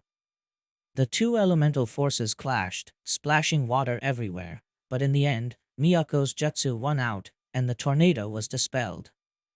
Unfortunately, just as the two attacks died down, Jinan leaped at the now unarmed Miyako, ready to strike her down. You shouldn't have dropped your weapon, girl. You never drop your weapon, Jinan said in an even but still chastising tone. Miyako ignored Jinan's reprimand, and quickly pulled a pair of kunai with explosive tags attached to them from her ninja tool pouch, and tossed them at the incoming Jinan. The undead ninja tried to swat them away, but Miyako detonated them before he even had the chance. The explosion didn't catch Jinan inside, but the resulting shockwave managed to push him backwards, allowing the blue-haired woman to pick up her weapon. A good ninja has more than one weapon, no matter how good it is, Miyako replied. Jinan landed on his feet, sliding back a bit, before breaking his movement with the help of his copy the helmet splitter, by stabbing the axe half into the ground. Nice save. You won't die easily. That's good, he complimented, as he pulled the axe half of his weapon back. I didn't get to become part of the 7 swordsmen by dying easily, Miyako spat back. And neither did you, despite your end. I guess so, Jinan conceded. Miyako got ready for the next attack, but after waiting for a few seconds, it didn't come. Let me ask you something, girl. Given that you have my sword, that Jinpachi and Kushimaru are dead, and that Yugura is no longer Mizukichi, I take your side won the civil war, right? Yes, thankfully we did, Miyako did. Albeit we didn't enjoy our victory as much as we could. Yugura was mind-controlled by the Akatsuki, and we were unable to break the brainwashing before they took him away and extracted the 3 tails from him. In fact, I'm surprised he hasn't been reanimated alongside you guys. I see. That was regrettable, Jinan said. Is the village stable, at the very least? The village is at the most stable it has ever been. When the truth about Yugura came out, his supporters pledged their loyalty to Maesama and the rebellion, Miyako explained. In the meantime, we also made efforts to build ties with other villages as well. Good. That's all I wanted to know, Jinan said, and without any warning, he charged at Miyako. The blue-haired Kunoichi parried the incoming axe blow with the axe half of her helmet splitter. Don't you regret it? Miyako asked, as she struggled against the undead man. Siding with Yugura? No, was his firm reply. I fought for what I believed was right. If I will go down in history as a villain, then so be it. How can you say that? Miyako replied, before pushing Jinan back and trying to smash him with the hammer half. If you knew that Yugura was mind-controlled, would you have still fought for him? But I didn't know that. Or at least, I didn't have solid evidence about it, Jinan said, as he dodged the hammer blow. Thinking about scenarios that will never happen, wondering what could have been, it's pointless. All that matters is the present, the future, and what do you plan to do in the former to reach the latter? I guess I can't help but agree with that, Miyako said, as she raised her weapon, preparing for an attack. The future I want is one with no more pointless war and bloodshed. And I plan to reach it by sending you back to the pure world, where you belong. For starters, at least. That's good, Jinan said, mimicking her action. Then show me what you're capable of. Show me your conviction to do what's right. I shall do it. Miyako replied, as she dashed forward. Water release, razor stream. Both Kirigakure ninjas dashed towards each other, gripping the axe half of the helmet splitter. When they were close enough, they struck, Miyako being the first one to move, delivering a diagonal downward swipe. However, she attacked too soon, and her swing didn't reach Jinan. The bearded man noticed this, and didn't hesitate to capitalize on his opponent's mistake, and attacked. Snap! What the? The leather strap that kept both halves of the weapon linked was cut in two. As so was Jinan's head, and one of his arms, both falling from his body, before the body fell back lifelessly. What? How? Jinan's decapitated head asked. Miyako wordlessly walked towards him, and brought the axe half of the helmet splitter close to his face.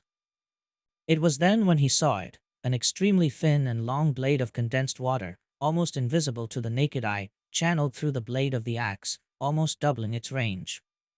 Oh, I see, Jinan said in resignation, but then he smiled. A jutsu that's both deadly and subtle. The way of Kirigakure. I like you, girl. Miyako's victory didn't go unnoticed, and several Seal Master ninjas landed beside her, and started to seal Jinan before he could fully regenerate. Regardless of being at the wrong side of the civil war, I always admired you, Jinin-san, Miyako began. You always fought for Kirigakure's future and well-being. You were the kind of ninja I wanted to become. You shouldn't have done that, Jinin said, surprising the blue-haired girl with his chastising tone. You should have strived to be better than me. And I can say that you did it. You're a worthy wielder of the helmet splitter. Just like I did, fight for Kirigakure, fight for what you believe it's right, so when your time comes, you will die without any regrets. Miyako nodded. Don't worry, I will. After Jinin was finally sealed, the seal masters took him to the rear guard, so the enemy wouldn't try to release him. And after a few seconds of contemplation, Miyako decided to look for a new opponent. This battle was far from over. Kisame locked his eyes on Mei as he scanned her new form. He could sense a very powerful chakra radiating from her body. It was almost as if Mei was absorbing the ambient energy around her and making it her own. Such an interesting ability, not even Samahata was able to do. So Sage Mode, Kisame asked, as he grinned in anticipation. I did hear from the other Akatsuki that the Jinchuriki of the Nine Tails, as well as the Toad and Slug Sannin, mastered such a mode. I wasn't aware that you had Sage Mode as well. Afraid? Mei asked, as he placed a hand on a hip, though she already expected Kisame's answer. Afraid? Are you kidding me? Kisame asked, almost sounding outraged. You might be the first worthy opponent I face in years.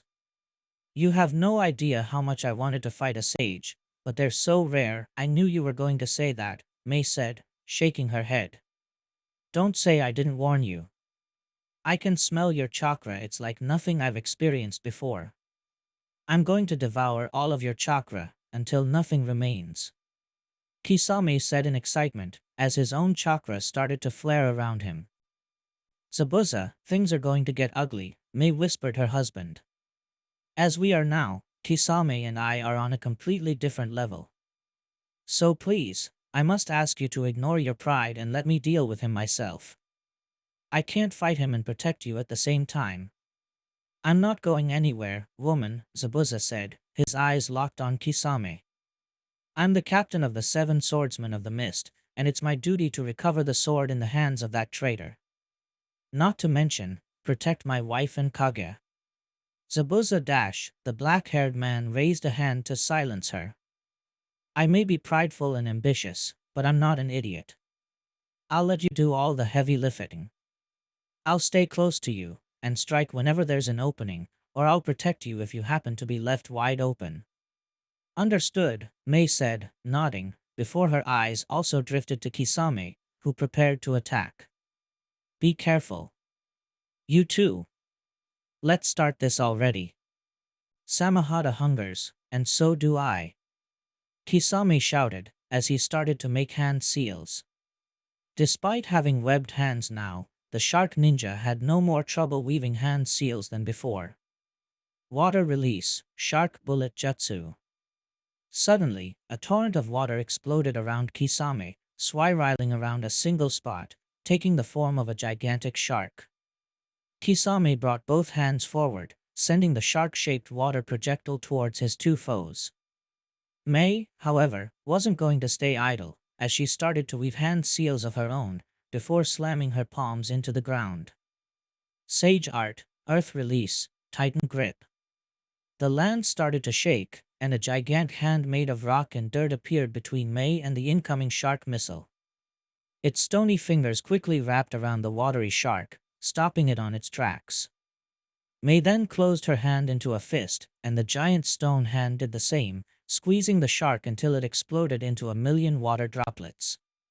You think I don't know what you're doing, don't you? Mei asked. You expected me to counter that direct jutsu with one of my own and dash. Mei was interrupted when Kisame, surrounded by a cloak of raging water, shattered the giant stone hand by crossing through it, before delivering a vertical slash with his right claw. Mei, however, managed to jump in time, and Kisame only hit the ground, opening a large crater with the force of his blow. Thank goodness for the chakra sensing, or else I'd be a goner, Mei thought, still mid-air. He's much faster than before. However, Kisame wasn't going to give up, and launched himself towards Mei, almost like a living torrent. However, before he could strike her, Zabuza delivered a flying kick to the shark man's temple, breaking his momentum and sending him flying sidewards. Kisame, however, managed to regain balance while mid-air and landed on his feet. Well done, Zabuza. Mei praised as her feet touched the ground, before making more hand seals. Boil release, Earth's deep breath. As Kisame charged once again, he started to notice that not only was the ground shaking beneath his feet, but it was starting to get warmer as well. The nature energy overflowing the zone only made the danger more obvious, and jumped away. And just as he did, the ground cracked open, and a massive geyser shot upwards. Even if it failed, Kisame could feel the sheer heat of the boiling water that rocketed into the sky. That was close, the shark ninja said. If I let that dash, however, Mei's jutsu didn't end there, as another geyser exploded close to Kisame, followed by another and another and another. Eventually, Kisame was surrounded by burning hot geysers, and had nowhere to go. Excellent. Now let's see how you get out of his, Mei said with a smirk, as she made more hand seals. Boil release, majestic burning hurricane. All the geysers started to form a swirl around Kisame, until they turned into a massive tornado of burning steam. Even if Kisame was able to absorb chakra, he wouldn't be able to absorb all of it before he was cooked alive. However, deep down, Mei knew that if it was so easy, Kisame wouldn't be a member of Akatsuki. Water release, greater exploding water colliding wave.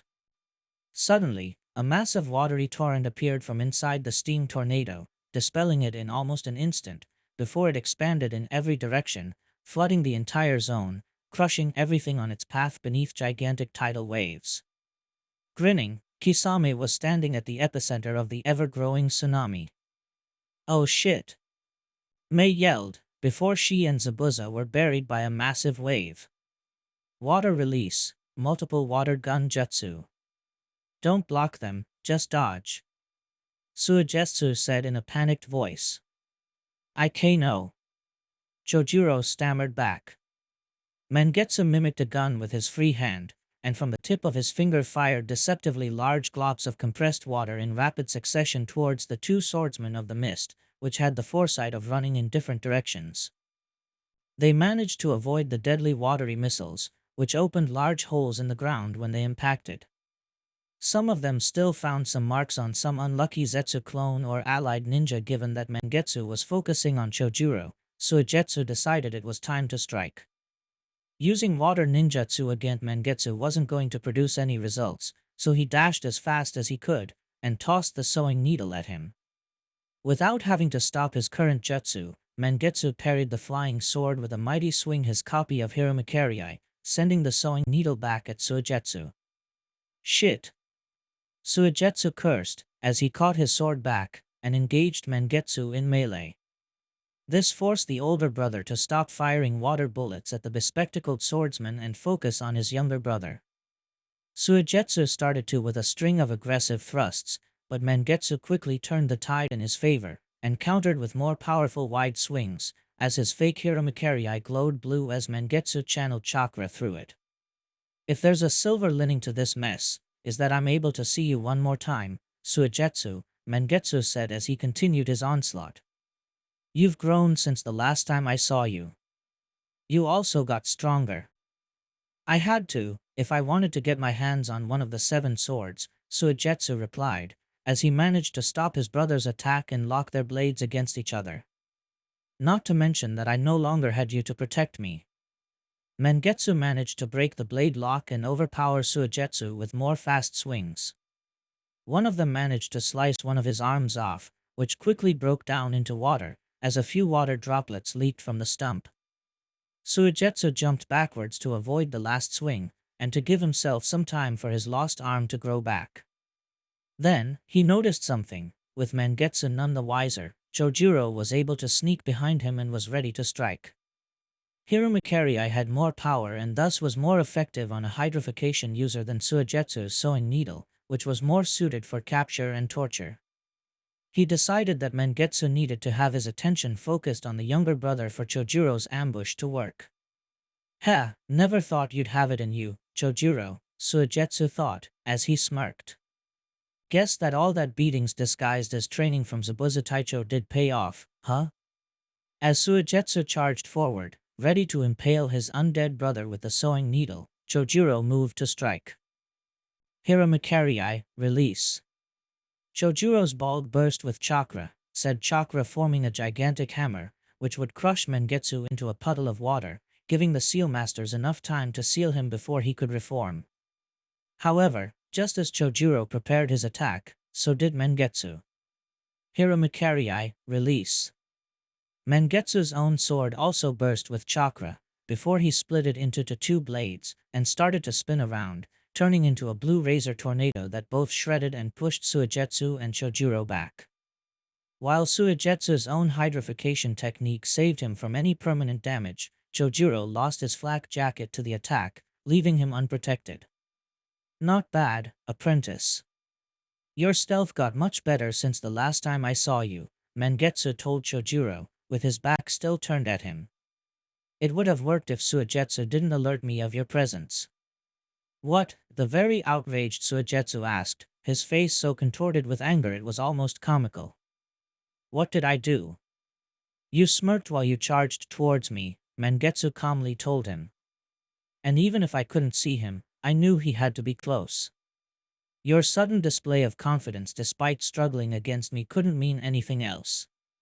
"Goddamn, I knew you were good, but I forgot how good you were," Suigetsu said, as a bead of sweat trickled down his temple. "Suigetsu-san, if may offer a suggestion?" Chojiro asked. "Your sword might not be the best one to deal with your brother. Amuri-san has the best chances against him, given her affinity for lightning release, a sensible suggestion," Mengetsu agreed. "Where is she?" "The girl's fighting the previous owner of her swords, Raiga Kurisuke," Suigetsu said. "She really wanted to prove that she's better than her predecessor. I doubt that girl will want to lend us a hand as long as Raiga is alive.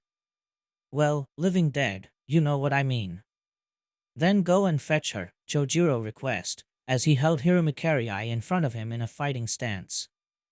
"I'll keep Mengetsu-sensei at bay until you come back." Suigetsu was going to protest and say that Mengetsu was going to cut Chojiro to pieces without any backup. However, he knew that there was no time to argue, and that Amuri was their best bet. "All right.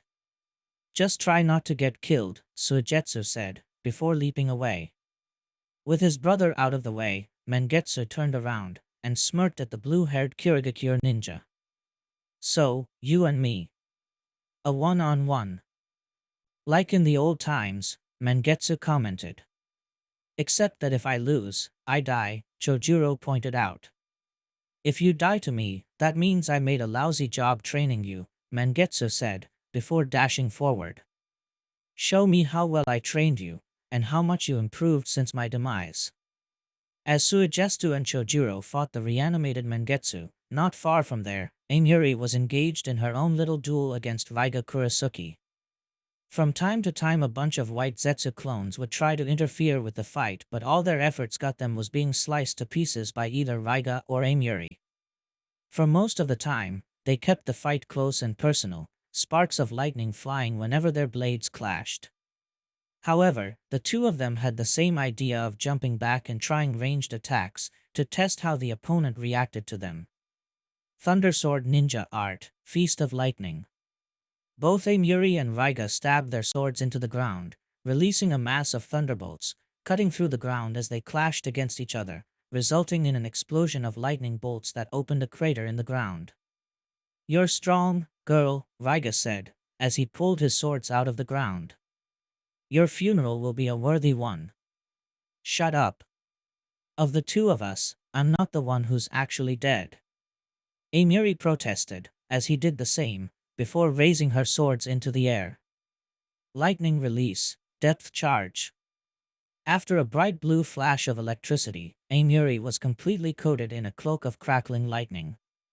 Wasting no time, the angry redhead dashed at the undead swordman, trading sword swings once again, even if this time, Amiri moved much faster and her blows packed far more power. Raiga didn't appear bothered by her spike in power, though he was pushed back with each blow. Your skill with the Thunder Fangs is commendable, but there's still much you need to learn before you can get on my level.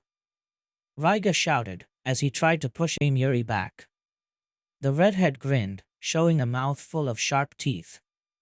Really? Let's see how do you like this then. Amiri threw her sword, though not at Raiga, but to the side, as she continued to fight the undead ninja with her remaining blade. The sword she had tossed, crackling with electricity, started to spin around the two of them, flying into Raiga at random times as if it had life of its own, forcing him to split his attention to two opponents at once, one that had no body he could harm. Did you know that you can use the Thunder Fangs that way? Amiri asked in a teasing tone as she continued her assault. That moment, the flying sword decided to strike, and when Raiga parried the blow, Amiri attacked that arm, slicing it cleanly. Ha! Got you, old man. Raiga disengaged and jumped backwards. Time to cast the kid's gloves off, Raiga said, as his remaining sword started to crackle with electricity. Lightning release, lightning strike armor. Just like Amiri moments before him, Raiga's entire body was coated with electricity, which shone so brightly it was almost impossible to directly look. Come at me if you dare now, little girl. Raiga said in a taunting tone, pointing his remaining sword at her. I'm not a little girl, you fucker. I'm 20. Amiri yelled, as she charged forward. 20 times I'm going to kill you now. I'm going to cut all your limbs, your head, and whatever pathetic excuse of a manhood you have between your legs, wait until it grows back, and do it again. Amiri channeled even more chakra into her lightning cloak, making it crackle and shine with more intensity, and she and Raiga clashed again. Despite having an arm, Raiga managed to keep up with the red-headed woman until his cut arm and the sword it was holding regenerated again from ash and dust. The armor not only protects him from my attacks while harming attackers, it also increased his speed and reaction time. Amiri thought in realization. It's like the fourth Raikage's famed lightning chakra mode, only on a lesser scale. Still, if I don't find a way to counter it, I'm so fucked. What's wrong, little girl? Did you realize your mistake of fighting an actual swordsman of the mist? Raiga boasted. All of Amiri's worries and doubts quickly evaporated, as her temper, as short as her stature, quickly replaced them with pure, undiluted anger. Stop calling me a little girl. Amiri bellowed, as the electricity across her body flashed brightly. That's it, you're so fucking dead right now. Thunder Sword's secret art, Eye of the Storm.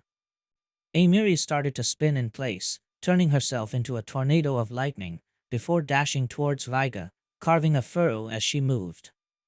Raiga merely chuckled at Amiri's attack. So, spinning it is, then? Fine by me, the thick-lipped zombie said with a chuckle, as he crossed his copies of the Thunder Fangs over his head. Lightning release, lightning dragon tornado.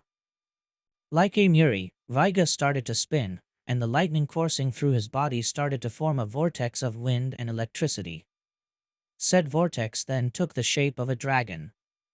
The lightning dragon let out a metallic-sounding roar, which was more like a screech, before lunging at the incoming Amiri. Both lightning attacks clashed, and in the beginning, Amiri managed to power through Raiga's dragon tornado. However, her advance became slower and slower, until it appeared she might be pushed back.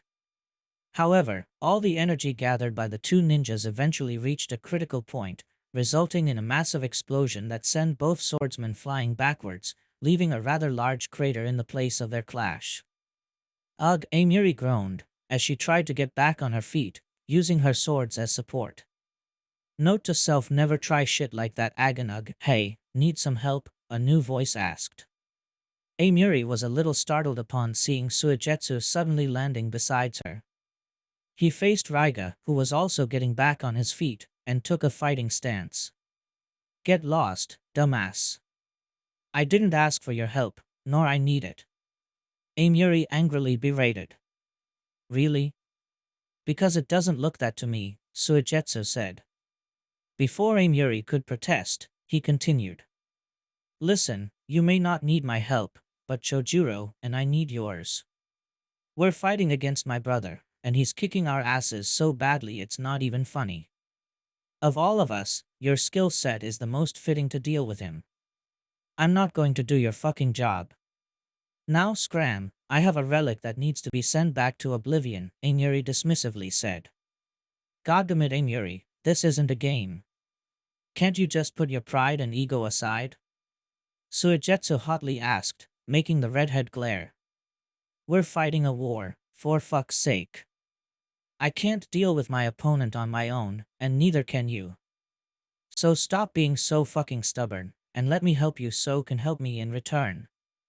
Amiri's fingers gripped around her swords, as she clenched her teeth at the white-haired ninja. She wanted to yell at him to leave her alone, but she was forced to admit that he had a point. If that Dumboist got himself killed, then Magetsu would more than likely move to fight another swordsman, herself included. In the end, common sense won, even if barely. Fine, you win, Amiri finally said in defeat. But how do you plan to help me against Raiga, smartass? He has a similar skill set to mine. You'll be nothing but dead weight. Suigetsu merely smirked at her. Just leave that to me. Water release, underwater breathing. Zabuza barely had the time to make the seals that would allow him not to drown underwater before he and Mei were engulfed by a massive wall of water. The two of them had to strengthen their bodies with chakra as much as they could so the crushing torrent wouldn't break their bodies. The masked man looked at his wife, who appeared to be fine despite the fact that she didn't use the same jutsu as him to breathe her underwater. However, he could see 3 gills at the side of her neck and guessed there were other 3 at the other side, and sighed in relief knowing that she'd be okay. She'll be better than me. This jutsu will drain my chakra little by little, while I guess that she can breathe her underwater at no additional cost as long as she keeps that form, Zabuza thought, before his eyes drifted towards Kisame. And the same can be said of him, if those gills around the shoulders are any indication. Now, time to rip and tear. Kisame shouted, and shot like a missile towards Mei, leaving a trail of bubbles, as he extended his arms and large claws grew from each of his fingers. In no time, he would close the gap between himself and Mei. Kisame was already fast underwater, and when he was merged with Samahata, his speed increased even more. Mei, however, wasn't going to let the Akatsuki kill her without putting up a fight. She made a hand seal. Sage Art, Tentacle Grip. 4 of Mei's locks-turned tentacles grew in size and length, and lashed at the incoming shark man. Kisame merely dodged the first 2, while slashing at the other 2 with his claws, cutting them off. Seeing her counterattack ineffective, Mei opted to fall back. Not that she was going to escape from him. I'm craving some fried squid, Kisame said, as he prepared to strike Mei with a claw swipe. However, Kisame's claws didn't tear soft flesh like he expected, but met metal instead. It took him a second to realize that Zabuza managed to get in the way between Kisame and his prey, and used his executioner's blade to parry the attack. You aren't the only one who can move fast underwater, Zabuza said, as he defiantly stared at the shark man. Water release, multiple water bullets. Before Kisame could attack again, Mei spat many missiles of highly pressurized water at him, forcing the shark man to fall back, even if briefly, to dodge the deadly projectiles. Making a U-turn, Kisame shot towards Mei and Zabuza once again. Zabuza, I'm afraid that not even with Sage Mode I'll be able to match Kisame. At least, not as long as we're underwater, Mei suggested. We should try to go back to dry land. I agree. We can't let him have such a bug advantage, Zabuza said, as he watched Kisame charge towards them again. Be ready to swim to the edge of the water. I'll prove some cover, Mei said, as she started to make some hand seals. Boil release, skilled mist jutsu. Mei exhaled a massive cloud of acidic mist from her mouth, which manifested in the shape of a mass of superheated bubbles that spread in every direction, forming an improvised smokescreen between them and their Akatsuki foe. That should be enough to cover our escape, Mei thought, before he looked at Zabuza. Come on, swim towards the border. Nodding in return, both Zabuza and Mei started to swim away as fast as they could towards the edge of the water, taking with the bubble cover. Kisame wouldn't know which direction they took until it was too late. Or at least, that was in theory, given that no matter how fast they swam, it felt like they didn't move at all. How wide does this improvised sea spread? Mei asked, upon noticing that they weren't making any progress. It's as if the water moved at the same pace as we do. Zabuza replied, just as perplexed. You can't escape from me, Kisame's voice said from behind. Much to their surprise, and a little horror, Kisame managed to power through the barrier of acidic bubbles as if they were nothing, and found the two Kiri ninjas with amazing ease, before lunging at them with the same gusto as a predator hunting their favorite prey. As long as I'm fused with Samahata, I can sense chakra. Especially if you're trapped inside my artificial sea, which amplifies my sensing ability, Kisame boasted, as he dived at them. Once again, Zabuza put himself between Mei and Kisame, and made a hand seal with his free hand. Water release, water clone jutsu. Using the water around him, Zabuza created an army of clones, which instantly dived at Kisame, ready to cut him to pieces. However, this turned out to be a little more than a distraction for the Shark Man, who was able to destroy them with one swipe of his claws, while absorbing their chakra. Then again, all what Zabuza hoped was that they could give them some time to form a plan.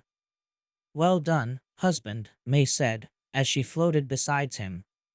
But they won't keep him busy for long. I know, Zabuza acknowledged. Come on, let's keep swimming. We can't be that far away from the border. Actually, we are. I've been noticing that the chakra in the water doesn't stay still, it moves as well. It's like you said, the artificial sea moves alongside Kisame. As long as he chases us, we won't make any progress, Mei said. Then let's split. Kisame can only chase one of us, allowing the other a safe escape. Hopefully, he'll go after me, given that I'm the easiest enemy, Zabuza said, as he prepared to swim again, but Mei grabbed his shoulder. No.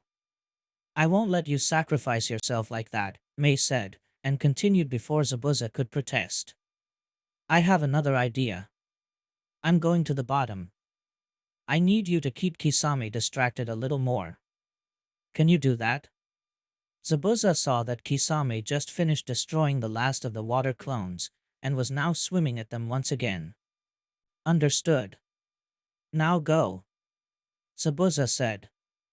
Mei nodded, and swam to the bottom of the artificial sea, while Zabuza intercepted Kisame once again, who was ready to strike Mei down. You think you can protect her from me? That's so cute, Kisame said in a mocking tone, as he engaged Zabuza. In fact, she's the one who needs to protect you. Do not underestimate me, Zabuza said, as he tried to stab at the shark ninja, who dodged Zabuza's blows with insulting ease. Give me a reason not to underestimate you then. Kisame fired back, as he tried to get past Zabuza, seeing how Mei was getting to the bottom. Feeling a little more restless, Kisame went on the offensive, delivering a flurry of claw swipes at Zabuza. I don't know what that woman is trying to do, but it will be useless. Samahata is a powerful sword indeed. But its power blinded you, and made you overconfident, Zabuza said as he expertly blocked the blows. However, he couldn't help but worry upon seeing how Kisame's strikes were leaving pretty big dents on his sword. Not to mention that it was becoming increasingly difficult to move underwater. Come on, Mei, whatever are you planning, do it now. If you're so eager to die protecting that woman, then so be it, Kisame said, smirking menacingly, as spike-like scales grew all over his arms and shoulders. I can't wait to see her face when I present her your decapitated head. Meanwhile, swimming as fast as she could, May managed to reach the bottom of the artificial sea. Wasting no time, she made several hand seals, before slamming both hands into the ground. Sage Art, Earth Release World Breaker. May allowed herself to float away from the bottom as the ground beneath her started to shake violently. Soon, cracks started to spear and spread in every direction, growing larger and wider, forming a spiderweb of fissures. Many pieces of rock and dirt separated from the ground and started to lazily float around, and that moment, what May was aiming for finally happened. Above May, the still fighting Zabuza and Kisame felt a powerful water current pulling them down towards the ground. It didn't take them long enough to realize what was going on. That woman, just what the hell she did? Kisame said, forgetting momentarily about Zabuza, while trying to swim upwards as fast as he could. That's what you get for underestimating her. Zabuza said, swimming as well, but not taking his eyes from Kisame. Let's see how you fight us now that you won't have field advantage. Soon, the entire artificial sea was drained by the gigantic cracks in the ground, lowering the water level to a meter or so above surface, allowing Zabuza and May to merely use water walking to stand above it. Good job, May. That was impressive, Zabuza told his wife. A compliment from you? Now, it had to be something truly amazing to deserve something like that, May chuckled in return. I'll give you more compliments if we manage to kill this guy for good and get Samahata back, Zabuza replied. Your sappy and corny exchange might kill me if you keep it for long, Kisame replied, unamused, and pretending to gag. What's wrong, Kisame? Don't you like sweetness? I think we all could do with a little more sweetness in our lives, May replied, before she placed a hand on Zabuza's shoulder. You should have seen Zabuza before. Nothing like he is now. Yes, I can see. One of the deadliest, most powerful swordsmen, now tamed and under the control of a weak woman that feeds him lies in order to keep afloat a corrupt system, Kisame fired back, as he once again grew spike-like scales over his arms and shoulders. Now let's see what you taste like. As Kisame dashed forward, May made a hand seal, and more tentacles shot forward as they grew in size. Kisame, however, started to spin around his feet while jumping from one side to another. With each spin, his blade-like long scales sliced some of May's tentacles, and absorbing some of their residual chakra. That moment, Zabuza appeared behind him, ready to strike him down. However, with a move of his arm, Kisame was able to parry Zabuza's blow with the blade scales of his arms. Didn't you listen when I told you I can sense chakra in this form? Kisame said, sounding a little irritated. Your silent killing won't be of any use against me. Kisame pushed Zabuza's sword backwards, and before the latter could defend, he delivered a wide chop with his other arm. His blade-like scales started to glow blue with chakra, and the moment they hit the executioner's blade, they cleanly cut the sword in two, much to the masked swordsman's anger, but above all things, shock. Shit, my sword! Zabuza cursed, as he disengaged Kisame and jumped back to May. Normal weapons are useless against me, Zabuza. Not even the other 7 swords are a match for Samahata's power when it manifests through this form, Kisame boasted, before letting out a taunting chuckle. There's nothing you two can do to cause me or Samahata any harm. You okay? Did he hurt you? May asked, a bit concerned. I'm mostly fine, Zabuza said. He looked at his sliced sword with sadness and anger. Even if it still could be used, he was only half as long now. Damn, I'll have to kill a lot of people to repair so much damage. He then noticed his wife's severed limbs. What about you? Don't worry, I have a healing factor in this form, May replied, as one of her head tentacles slowly regrew. It takes some time, but it allows me to fight for longer. Let's see how well your regeneration does against this. Kisame said in a mocking tone as he clapped his hands together. Water release, divine Maelstrom.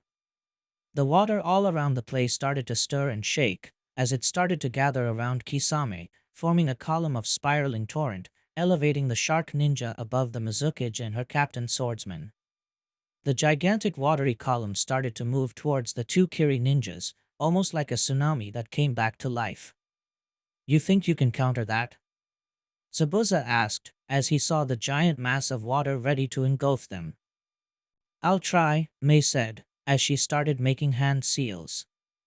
Earth release, mountain sandwich.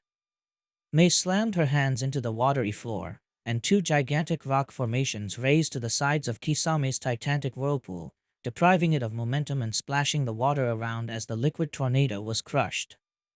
Kisame, however, managed to leap out of the way of Mei's jutsu in time, and started to make hand seals. Let's see how well you do against my strongest jutsu. No matter what you do, you won't be able to stop it. Water release, Great Shark Bullet Jutsu. Water started to gather around Kisame's arms, which took the shape of a gigantic shark. The blue-skinned man then Thursday-ted both hands downwards, releasing it at Mei and Zabuza. You will be surprised, Mei confidently said, as she started to make hand seals of her own. Sage Art, Lava Release Pyroclastic Meltdown. Mei expelled a barrage of lava projectiles from her mouth towards the coming water shark. The two attacks eventually clashed, resulting in the lava projectiles exploding upon contact in a fiery blast, and struggled to push each other back. Kisame was expecting that his attack would literally eat through Mei's, and absorb its chakra to become even stronger, but for some reason, it was unable to cut through the lava explosions. I don't get it. I can feel it absorbing the chakra of the lava release attack. Why it's not pushing forward? Is that woman pouring more chakra into her jutsu than it gets absorbed? Kisame thought, as he descended towards the water. Then, he noticed something. The intense heat of Mei's lava blasts was slowly but surely evaporating his shark. That cheeky woman. She knew she couldn't beat my jutsu with brute force, so she opted to destabilize it through heat. I have to dash, water release, water dragon jutsu. Kisame felt a spike of chakra below him, and looking down, he saw the water gathering in a spiraling column, before it took the shape of a serpentine dragon. The dragon then let out a roar, and lunged at the still airborne Kisame, was unable to dodge, and was trapped between the watery beast's jaws. Forgot about me already? I might not be as strong as Mei, but I can sure be a thorn in your side. Zabuza boasted, as he made another hand seal. As the water dragon arched down, Kisame started to absorb its chakra. However, it was too late. Before the dragon could break down into harmless liquid, Kisame was slammed against the floor, making a huge splash. Even if that wasn't nowhere enough to put Kisame down, it did cause no small amount of harm. Damn, that hurt more than what I'm willing to admit, Kisame thought, as he tried to get back on his feet. Being fused with Samahata granted him a healing factor that he could keep running by absorbing more chakra from his opponents. However, right now it wasn't healing him as fast as he was hoping. Splashing sounds warned him that Zabuza wasn't done. And indeed, he was coming at him with his broken weapon. Don't think I'm done yet, Zabuza said, as water started to gather around his ruined weapon, taking the shape of the missing chunk Kisame had cut before. Water release, water spurt blade. Excellent. That fool is going to provide me with enough chakra to heal my wounds, Kisame happily thought, as he prepared to catch the attack. I only need to dash, fire release, double searing lash. Suddenly, Kisame felt searing pain as two whips made of fire wrapped themselves around his forearms, and pulled them back, leaving him defenseless against Zabuza. He tried to absorb them as well, but deep down he knew that he couldn't do it in time in order to stop Zabuza's attack. Time to end this already, Zabuza said, as he delivered an horizontal chop to Kisame's torso. The moment the watery blade made contact and dug into the Akatsuki's flesh, sharp blue scales started to pour from the wound instead of blood or guts. Zabuza continued to dig even deeper, until Samahata was forced out of Kisame's body. Kisame stumbled forward, falling on one knee. The forced way the fusion was terminated, leaving him dazed. Still, he was lucid enough to know that without his sword, he'd be defenseless against Mei. He extended his arm, Samahata, to me. Like a loyal dog, Samahata flew towards Kisame. However, Zabuza managed to get in the way, and the sentient sword let out a whimper of pain as Zabuza kicked it away. No! Samahata!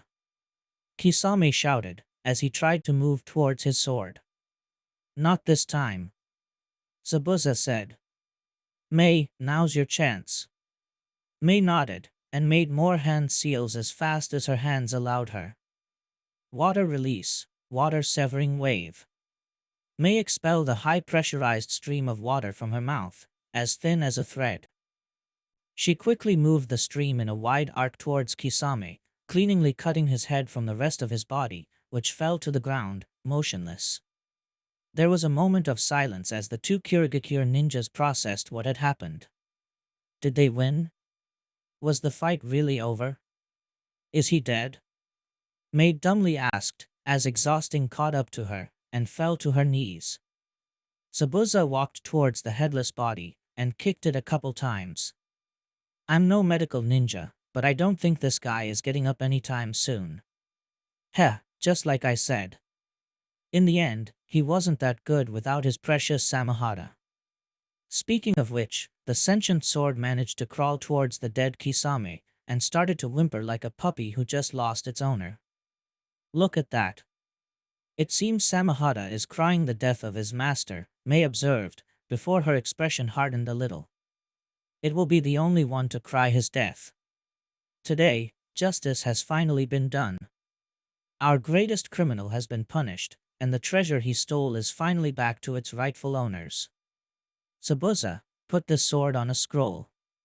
Careful not to touch it too much. I know how Samahata works. And no, I don't plan to replace my executioner's blade with it, Zabuza grumbled, as he pulled out a sealing scroll. Do you have any idea in mind for somebody to wield it? I couple names, yes, Mei replied with a nod. But now is not the time to talk about that. Kisame might be dead, but the battle isn't over yet, and our allies need us. Zabuza nodded back, and after he finished sealing Samahata, he handed the scroll to Mei, and the two of them returned to the main battlefield. While Mei and Zabuza were fighting against Kisame, Suigetsu was helping Amiri to deal with Raiga Kurisuke. The two living swordsmen were staring down at the undead one, who was ready to attack at any moment. So, what's your plan to deal with this guy without getting fried? Amiri asked in a whisper. I know something that can work. But I need you to act as fast as possible, and cut down both his arms, Suigetsu told her, as he adopted a defensive position. Will you be able to do it? The redhead frowned at him. Your lack of faith in my abilities is insulting. Just wanted to be sure, no need to get so touchy, geez, Suigetsu said, before he caught something in the corner of his eye. Shit. For less than a second, the Hozuki clan member took his eyes from Raiga, which the zombie took as a cue to strike him down. Fortunately, Amiri was just as fast, and she was able to parry the blow with both her swords. Electric sparks danced from both blades. Still doubting my skill? Amiri said, before pushing Raiga back with an oomph, before delivering fast-paced swings, forcing the undead ninja into the defensive. That moment, Suigetsu jumped forward, and tossed the sewing needle at Raiga as if it was a javelin. Raiga, however, managed to deflect the piercing blade without much effort. Ha! Amateurish, the undead swordsman boasted. You think so? How about this then? Suigetsu pulled the wire attached to the sword to retrieve it back his sword, as he aimed at Raiga with his other hand, making a finger gun. Water release, water gun. The white-haired ninja fired multiple bullets of pressurized water at Raiga, but the undead swordsman deflected them with his electrically enhanced swords, pushing him a little backwards with each shot. Amiri dashed to Raiga through his left flank, and decided it was time to attack. Her own swords also crackled with electricity. However, one hand was all what Raiga needed to block the redhead girl's blow. And you aren't much better. Raiga said, before kicking her back. You aren't proving to be worth of a good funeral. Kind of ironic, from somebody who appeared out of a coffin. And to the coffin you'll go back. Suigetsu said, as he tossed his sword at Raiga again. The result was the same, with Raiga easily parrying the giant needle, and Suigetsu pulling it back with the attached ninja wire. That moment, Amiri chose to attack once again, but Raiga's reflexes proved to be far better than they appeared, and expertly blocked her thrust, before pushing the sword aside and sending her tumbling on her back with a powerful kick. I'm starting to get tired of you, you cheeky little girl, the former Kirigakure swordsman yelled, as he dashed towards her. Die already. Shit. Still on the ground, Amiri raised both swords to block the incoming swing, but said strike never came, much to her confusion. Raiga's right arm was held in the air, trembling, as if it tried to move but it was unable to. What the? Raiga said, looking at his immobilized arm in disbelief. That moment, both Raiga and Amiri noticed a brief metallic shine, and the two of them realized that his arm was wrapped in ninja wire. Wire that was attached to the sewing needle Suigetsu was pulling. You thought that by parrying my sword, you'll be safe, didn't you? Suigetsu said in a mocking tone, as he pulled with even greater strength. The greatest danger is the one that it's not so easily seen. Idiot. You're the one who put himself in danger. Raiga replied, as his body started to crackle with electricity. Said electricity ran through the wires, until it reached Suigetsu, who started to scream. Amy wa yura, he yelled between spasms. The redhead took no time to strike. Raiga raised his other sword to protect his immobilized arm, but the red-headed swordswoman already anticipated what he would do, and feinted to the right, before the true swing came, slicing Raiga's right arm. Not letting him any time to react, Amiri moved once again, and sliced the immobilized arm, breaking the connection between Raiga and Suigetsu, much to the watery ninja's relief. Like we said before, this is going to be your funeral, nobody else's. Amiri shouted before he kicked the now armless Raiga into the chest, making him fall on his back, before stabbing her two swords into the zombie's chest, and unleash an electric discharge through his body. Seal Master Ninjas. Take care of this asshole. Fortunately, a couple Seal Masters happened to be around the zone, and quickly rushed to Raiga in order to seal his body. While they worked, Amiri walked towards Suigetsu. The last Hozuki clansman was on one knee, using the sewing needle as a cane, smoke coming from his body. Hey, Amiri said. You okay? I've been better, Suigetsu replied. He looked up, and saw that the redhead was offering him a hand. Suigetsu accepted it, and let her pull him to his feet. Thank you. Nice stunt you pulled there. That was quite badass, the redhead complimented. Not to say that I wouldn't beat him on my own, but thanks to you, we got rid of him much faster. Hey, nice to hear that, Suigetsu said, as he felt his watery body slowly recover from the electric shock. So, let's go help Chojuro. He won't last long against my brother on his own. Sure. Lead the way, Suigetsu. Mangetsu and Chojuro continued their duel, both Hiromikarii clashing against each other. However, it was quite obvious which one was the most skilled swordsman. Mangetsu was the one dictating the pace of the fight, while his poor bespectacled apprentice could do little other than defend while being pushed back, until he inevitably ran out of space to fall back to. Come on Chojuro, fight back. Mangetsu shouted, as his onslaught intensified. If you keep fighting like this, I'm going to kill you. I'm trying. Chojuro said, as he tried to put more strength into his blows.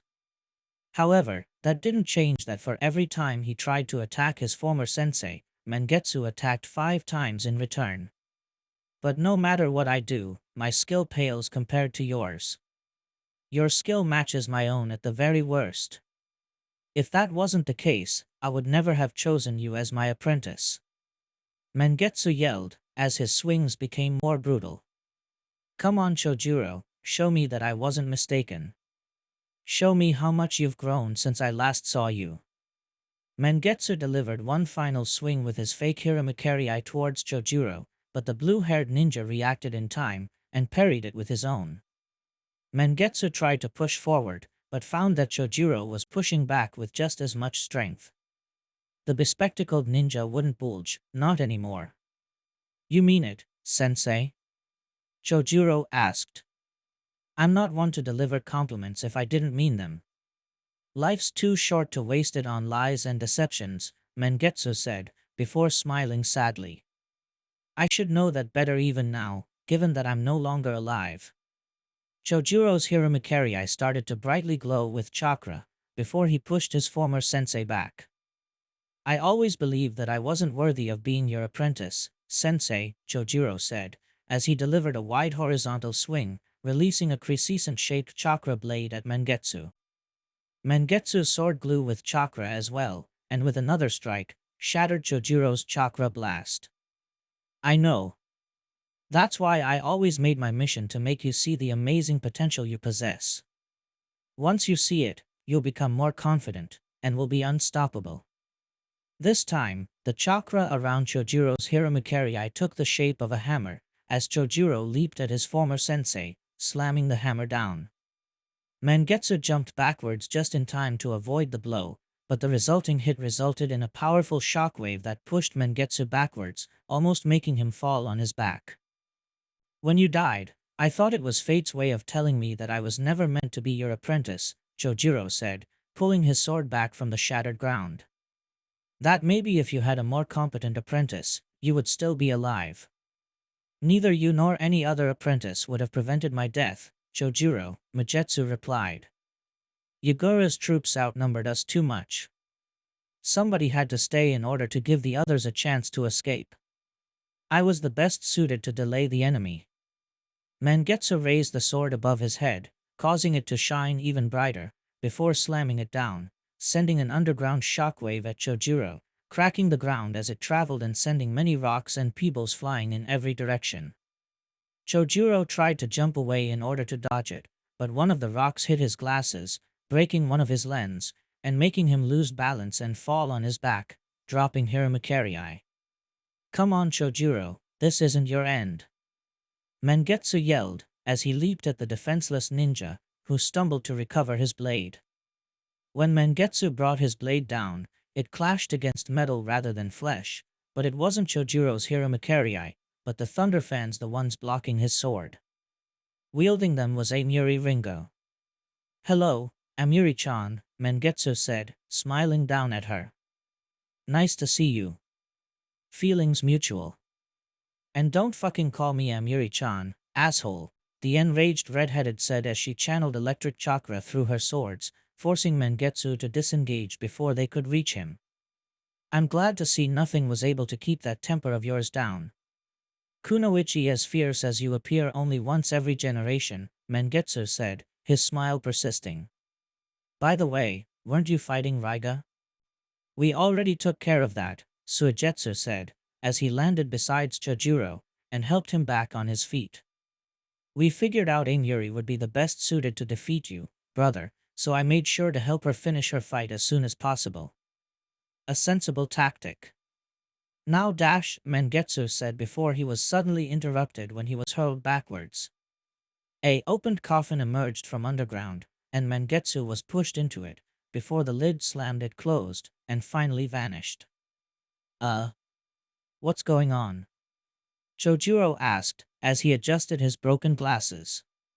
Hey, look around us. Amuri said. Looking around, they could see that the remaining reanimations were also retreating, and so did the few white Zetsu clones present. It seemed that the enemy had conceded the allied ninja forces another victory in the war. Moon Hinata and her group had arrived to another place of interest, the ruins of a temple. Despite being obvious that no human being has been near the stone building, given its state of disrepair and the vegetation growing around it, they decided it would be a good idea to check it, since it may give them some insight into the moon, and maybe the enemy they were going to face. Shursui was the first one to enter, and once he checked that the place was safe, to no one's surprise, the rest were allowed in. On the inside, the temple was just as ruined as on the outside, with numerous puddles of water around the floor, and many piles of debris scattered around, some of them in the process of being claimed by nature, given the number of plants growing on them. Only two things appeared to have survived time: the murals on the walls that were still standing, that's it, and a large statue of a woman with horns and 4 arms. Well, that certainly looks familiar, Hinata commented, as she walked towards the statue. Nori-san, I remember seeing that statue in your previous home. Do you know who she is? The moon acolyte walked towards the statue as well, and took some time to admire it. It was partially eroded, and had moss growing all over its legs and spreading upwards, but one could still appreciate its fine craftsmanship. I never told you about her. Odd, the priestess said. Anyway, this is a statue of Kalika, eldest daughter of Hamura. And before you ask, no, she didn't have horns like her father, or 4 arms. It's the way she was commonly depicted. That's odd, Hinata said. It's not that Kalika looked like that, you know, Nori replied. But there were some myths that spoke that she could turn into some sort of 4-armed giantess, as some kind of power she developed with the Tenseigan. No hard evidence, but our scholars and historians saw enough mentions of this to be taken into some consideration. Hinata continued to observe the statue, but her interest quickly evaporated when she was unable to find anything else from it, and her attention was drawn to the murals of the walls, which were already being inspected by other moon acolytes and Hyugas. Hey, Nori-san, let's check the murals instead, the Hyuga clan had suggested. They may provide us with some hints as to what to expect from the moon. Understood, Hinata-sama, Nori agreed. Thankfully for the two women, the acolytes already working on the walls had already deciphered what the murals said. It was an historical record detailing the Sage of the 6 Paths and his brother, how they defeated Kaguya and the 10 Tails, and how Hamura and his followers left for the moon, creating a new civilization that would safekeep Earth from outworldly threats. Interesting, Nori said, as she inspected the last pictures of the mural. Something caught your eye, Nori-san? Hinata asked. This, Nori said, as she ran a hand through the picture of a castle that seemed to float in the sky. According to these glyphs, this is where Hamura and his direct descendants lived. Inside some kind of palace built inside a star. A palace built inside a star? That doesn't make sense, Hinata said. Unless it's some sort of metaphor, right? Not necessarily. Did you notice that, even if we're inside the moon, it appears that there's a sun that provides light and heat? That's an artificial star Hamura-sama created with his power, and was maintained by the ensuing generations of Tenseigan wielders. Nori pointed out a symbol that appeared to be an eye with an 8-point star inside it, which according to her, represented the Tenseigan. That means that Tonari must be powering the artificial sun himself, Hinata said, not knowing how that could be used to their advantage. However, there was something that didn't feel right, that made no sense. The young Hyuga took no time to realize what it was. No, wait, that can't be right. The Tenseigan was lost for literally centuries, and Tonari and I awoke ours not long ago. If the artificial sun was put out for so long, there's no way all the vegetation could have survived without sunlight. Very well, Hinata-sama, Nori praised her with a nod. What's the conclusion then? That the branch house weapon powered up the artificial sun instead, Hinata said, before looking up into the sky, through one of the many holes in the temple's ceiling. That's where Tonari is hiding his weapon. That's where we need to go next. 3rd Division Base Camp, nighttime after Kisame's death, Mei and Zabuza returned to the fight, only to see it dying down as well.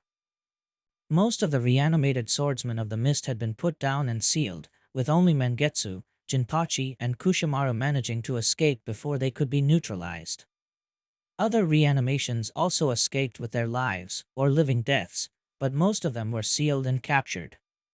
The next course of action, naturally, was to set up a base so the tired ninjas could rest and the wounded could be healed by medics, and wait until the next supply convoy could replace all the weapons, food, and medicine that they had used during the battle and in the aftermath. Thankfully, the battle has cleared quite a lot of the surrounding forest, leaving an excellent place in order to set up a base camp. Everybody took no time to do so, given that they were both hungry, exhausted and hurt, and wanted to do nothing but to rest and relax. Though, one ninja couldn't rest no matter how much she wanted to, given that, as the division commander, May had to report the result of the battle to the Allied Ninja Forces HQ. May was now inside the tent designated for communications, covered in ceiling tags that both shield those inside from praying eyes. She was sat with her legs crossed in front of a similarly sat Yamanaka, this one wearing a special helmet that amplified his mental powers in order to create a link with HQ. You brought us excellent news, Mizuki, she heard Jiraiya's voice inside her heard. With the death of Kisame and the recovery of Samahata, Akatsuki has lost a very important asset. Unfortunately, it didn't come without a cost, May replied in resignation. Kisame alone killed dozens of our ninjas before we could put him down, and many more died to the other enemies. Akatsuki is an even more fearsome adversary than we thought. Bah, the important part is that we won, didn't we? Anoki's voice said. That means that they lost more people than we did. How can you say that, Anoki? May could hear Ao's voice quaver with anger. Plenty of human lives have been lost. How can you dismiss them like that? Did you lose your tact in your advanced age? Watch your mouth around me, you one-eyed Kirigakure brat. I already experienced my fair share of deaths, so don't dare lecture me about that. The former Tsuchikage replied. This is a war, and people die in wars. I don't like it any more than you do, but that's the way it is. You only say that because you know that Kirigakure ninjas are the majority of the 3rd Division. Ao fired back. If it was the division lead by your granddaughter Ao, enough, May interrupted her head of intelligence before things could escalate. This is no time for such petty quarrels. Anoki-san is right, tragic as it is, we can't fight a war without losing soldiers. This isn't the first time I led my men in battle. And while it never gets any easier, I know what it feels to see ninja under your command die in battle. Neither Ao nor Anoki continued their argument, much to the Mizuki's relief, and probably those in the HQ with them. Now it would be the best time to divert attention to other matters. My ninja will need new weapons, armors, clothes, food and medicine. When can I expect the next supply convoy to arrive? May asked. I already sent one the moment news of your victory reached my ears, Jiraiya replied, much to her joy. It should be there by tomorrow morning. Can you hold up with what you have? I believe we can, Supreme Commander. Though we can't never be sure as for when the enemy will strike again, so it'd be for the best if those supplies arrived as soon as possible, May told him. They're going as fast as they can, Mizuki. I can assure you that, Jiraiya replied, before he decided to change the topic. Now, what can you tell us about the enemy? What kind of opponents you and your troops had to face? As expected, most of their forces were composed by those Zetsu clones. The majority were what we called the standard variety, but there were several brutes and snipers. Fortunately, we knew about them in advance and thus my ninjas weren't caught by surprise, and knew how to deal with them. No flyers? May heard Chio's voice ask. May shook her head, before realizing that they couldn't see her. We didn't see any of them. And thank goodness, because this battle was bad enough without the enemy having aerial support. If I'm allowed to give my opinion, my guess is that they didn't use their air force because they expected us to counter it, Shikaku chimed in. It may be a ruse to make us lower our guard, and deploy it once we did so they can hit us when it hurts the hardest. Whatever they're planning, it won't catch us off guard. I already devised a plan to put in motion whenever they think they can use the sky against us, Jiraiya firmly stated. Now, Mizuki, what about the reanimated ninjas? You believe that the first batch of zombies were merely testing our strength before Orochimaru would break out the big names at the right moment. So far, it seems that he decided that the moment has already arrived. The reanimations had many members of the Uchiha clan, as well as some other strong individual ninjas of many villages, both major and minor.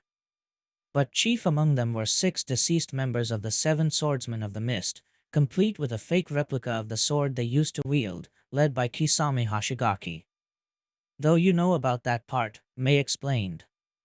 Unfortunately, we were only able to permanently neutralize about half of them, so expect Kushimaru, Jinpachi, and Mangetsu to show up again in another battlefield. Understood. That was troubling. We'll make sure to nail them down the next time they show up, Jiraiya replied. Supreme Commander, may I suggest that every village makes a list of their strongest or at least well-known ninjas? It is likely that we will face more of them, and having readily available info would be a big boon, Mei asked. Already doing that, Mizukage-sama. Hopefully we'll have a comprehensive and detailed list before Akatsuki decides to strike again, Shikaku told her. Understood. I'm glad to hear that, Mei said with a nod. In that case, I have nothing more to report. Permission to retire, Supreme Commander? Granted, Jiraiya said. You and your troops did a good job today, Mizukage. You earned a good rest. Mei opened her eyes and let out a sigh of exhaustion before getting back on her feet and exiting the communications tent. Her mouth curved into a smile when she saw her husband. He had been standing there, probably making sure nobody got close to the tent while she was inside, keeping guard like an angry watchdog. You done? Zabuza asked. For the time being, sweetie, Mei said, as the two of them started to walk together towards their private tent. Dealing with those old drones can be even more exhausting than fighting Kisame.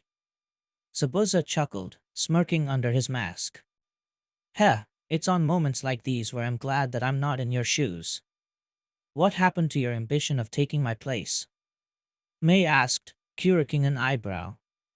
Were those times in which you had to take over the hat such harrowing experiences? Let's say they opened my eyes, Zabuza grumbled. I'm a man of action.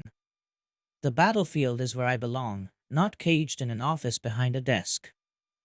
In fact, I don't know how can you stand such soul-draining job. I like to see it as a necessary sacrifice that I have to make in order to keep our home stable, Mei explained. Plus the pay is pretty good. Not as good as all the money I bring with all the S-rank missions I'm doing, Zabuza replied, sounding a little boasting.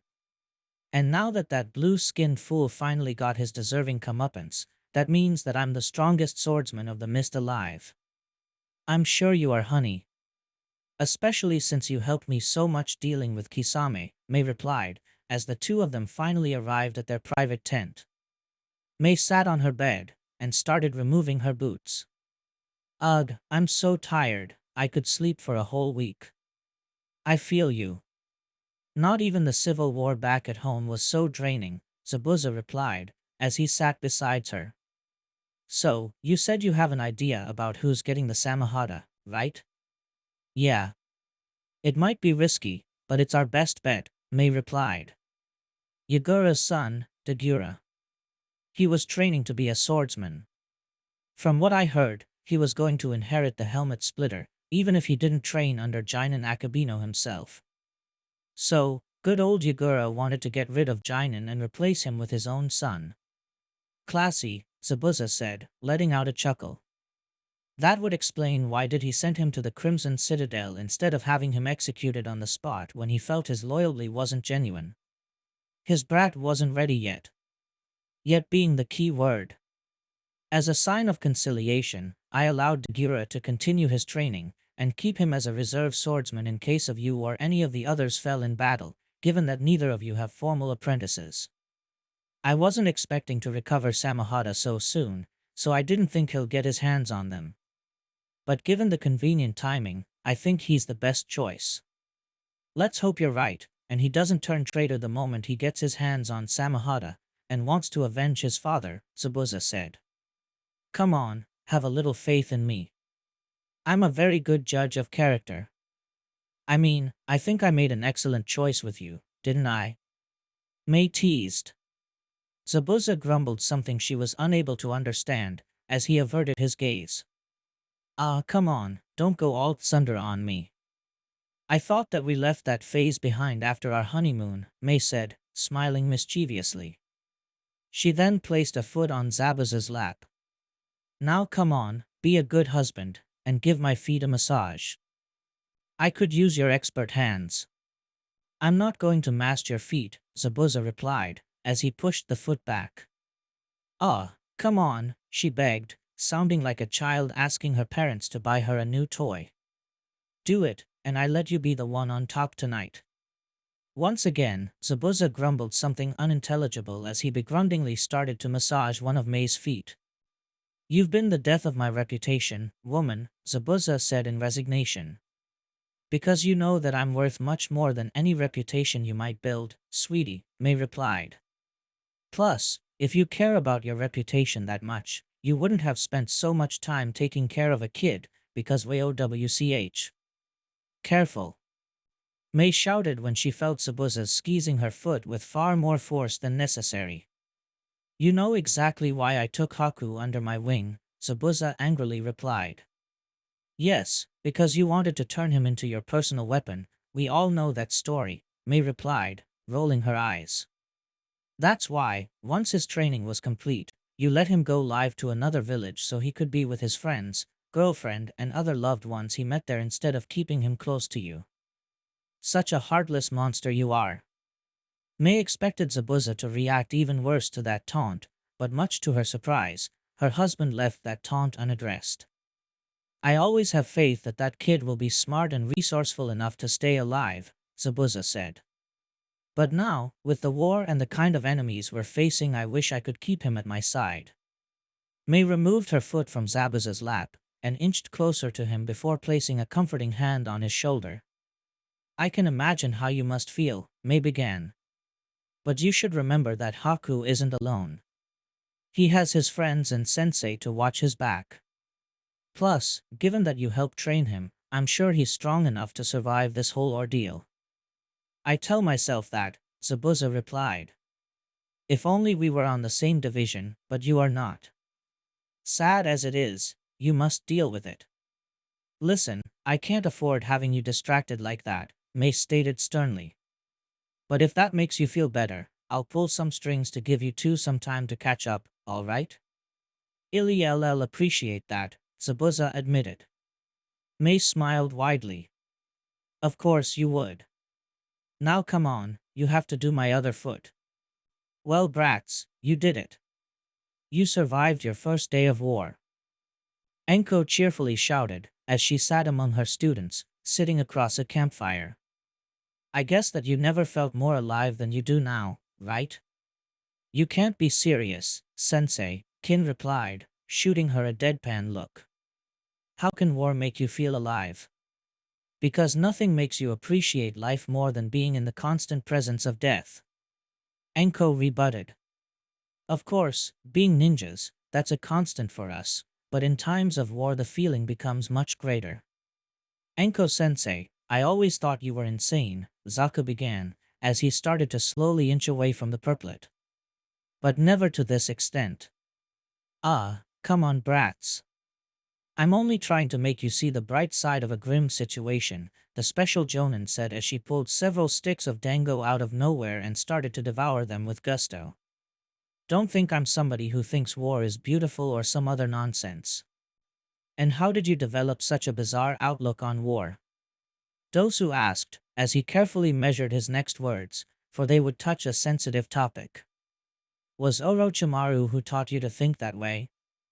Zaku and Kin cringed upon hearing their teammate mention the man Enko hated the most.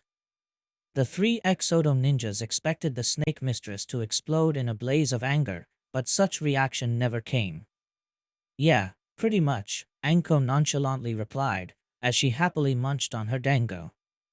One of the very, very, very few things that son of a bitch taught me that were worth keeping. I fought under him during the Third Ninja War, just like you guys are fighting under me right now. Did I never tell you that? Not really. You never talk about Orochimaru, Kin replied, now sounding a little more relaxed, given that Enko didn't take offense to the topic Dosu brought up. Not that we can't tell why. Yeah, you have a point. It's kind of hard for me to talk about that asshole without being consumed by the burning anger of 1,000 suns. Well, let's try to make an effort, Anko said, as she let out a deep breath. I think it was like 17 years ago. Yeah, that sounds about right. You brats weren't even born yet. I mean, you aren't 17, right? Anyway, I'm digressing. My team rarely fought in open battles like we're doing right now. Well, both my team and many others. Konoha was outnumbered by both IWA and Kumo, and our forces were spread thin. So we mostly relied on guerrilla tactics to disturb the enemy troops from behind, while our powerhouses like the Yellow Flash or the Sannin fought them head-on and whittled their numbers down. Orochimaru always requested missions that involved high-profile targets. Back then, I didn't realize that he did this so he could get his hands on bloodline limits for him to study, and hopefully replicate. That was a pretty big red flag flashing in front of my face, and me none the wiser. Orochimaru also allowed you to sign the snake contract, didn't he? Kin asked. Anko frowned. Yep. Another of the few things that didn't come with a price tag. Or so I think. When he gave it to me, he told me I was his favorite and that it was a gift for being such a good student, and that more gifts were to come if I continued improving. Anko's hand instinctively rubbed the spot on her neck when the cursed seal used to be, and mentally thanked Hinata once again. Son of a bitch anyway, what about you? You used to work for him, didn't the asshole promised you a cursed seal or something like that? Many of his minions carried them, including your former sensei. They said that the cursed seals were only for the strongest ninjas, Zaku began. Given how many people died trying to adapt to them. Oda Gekyu's motto was that only the strong deserved to live, and the weak were nothing but stepping stones for those destined to greatness, Kin added. For some reason, I don't have a hard time believing that, Anko said, as she rolled her eyes. Oda Gekure had a more experimental and unconventional approach to training ninjas, Dosu interceded. Orochimaru believed that normal training could only get you so far, and in order to truly break your limits, you need to go beyond what was natural and become something greater. Body modifications, Anko concluded. Exactly. Zaku was the only one brave enough to undergo such process, Dosu continued. Kin and I weren't so sure. I decided to join the experimental weapons program instead. That's where I got my melody gauntlets. Orochimaru was also developing a program to grant ninjas bloodline limits. I was training to become strong enough to be accepted as a candidate, Kin added. Orochimaru used to say that humans aren't born equal, that some have either talent or powerful inherent abilities, while others were born with neither, and that he sought to change that. That explains how the bastard was able to lure so many people under his wing in order to build himself an army so big, Anko commented, before shooting her students a sharp look. I'm seriously hoping that your time in Konoha made you realize that all of that was nothing but pure bullshit. We realized of that before we even trained under you, Dosu began. Mizuki-san Mizuki rarely trained us, and all our experimental weapons or body modifications weren't enough to beat those Konoha genin. The fact that the three of us weren't even able to beat that Hyuga girl alone was a real eye-opener. Though, didn't that girl develop godlike powers or something like that? Kin chimed in. I'd been close to her, and even if I'm not a sensor I can feel the sheer power of her chakra. And those eyes of her aren't a Byakugan. The Tensigan, Anko told the black-haired girl. Though, by the time you fought Hinata she didn't have the Tensigan nor any of its assorted powers, so her victory over you was genuine. I hope that taught you that honest hard work pays better than some risky body modification or forbidden jutsu. And before you said that those worked for Orochimaru, you should realize that they came at the cost of hundreds, possibly thousands of lives. Do you really think that Orochimaru cares about his underlings? If he was willing to grant his ninjas exotic powers is because they were convenient test subjects that allowed him to experiment until the process was safe enough to use it on himself. You don't have to tell us twice, Kin said, looking down. So far, we're still alive. Had we continued in Oto, we would be zombies like Mizuki. Actually, I have the feeling you would have been used as sacrifices to summon those zombies, Anko stated. No offense, but I doubt that Orochimaru would have bothered to raise any of you. I'm still wrapping my head around Mizuki being raised, and the only explanation I find is that he found it funny. Before the conversation could follow, a new voice interrupted them. Hey there. Mind if I sit with you guys? Anko and her students turned around to see Rin Noera, standing there a bit awkwardly as she awaited their response. Anko smiled and pretty much dragged her to the group. What kind of question is that? We used to be classmates, of course you can. Anko energically said, as she made Rin sit next to her. Guys, she might not look the part, but this gal here used to go to the academy with me. She's Rin Noera, Kin interrupted her. Before Anko could ask, she added, I already met her shortly before we were deployed. Her, and those other Konoha girls. Oh, I see. Nice. Anko happily said. Anyway, you already know Kin, so meet my boys, Dosu and Zaku. Hello. Nice to meet you, Rin politely greeted. Hey, I think I heard of you, Zaku said. You're that girl who was dead, right? Anko bristled, while Rin laughed awkwardly. Hee, I get that a lot. Just what's wrong with you, dumbass? How do you ask something like that to her? Anko chastised him. Don't worry, Anko, it's Oka. Rin tried to say, but the snake mistress wouldn't let her. Nope, don't defend or justify him. Otherwise he won't learn manners, Anko insisted. Rin chuckled and shook her head. Oh boy, you're just the same as when you were my age, Anko-san. Then again, it's a bit refreshing to see that some things stayed the same. What do you mean, I stayed the same? Come on, I changed a lot since you were gone. Anko protested, pouting comically. Well, for once, you're still addicted to eating dango, Rin said, chuckling a little. Anko scowled.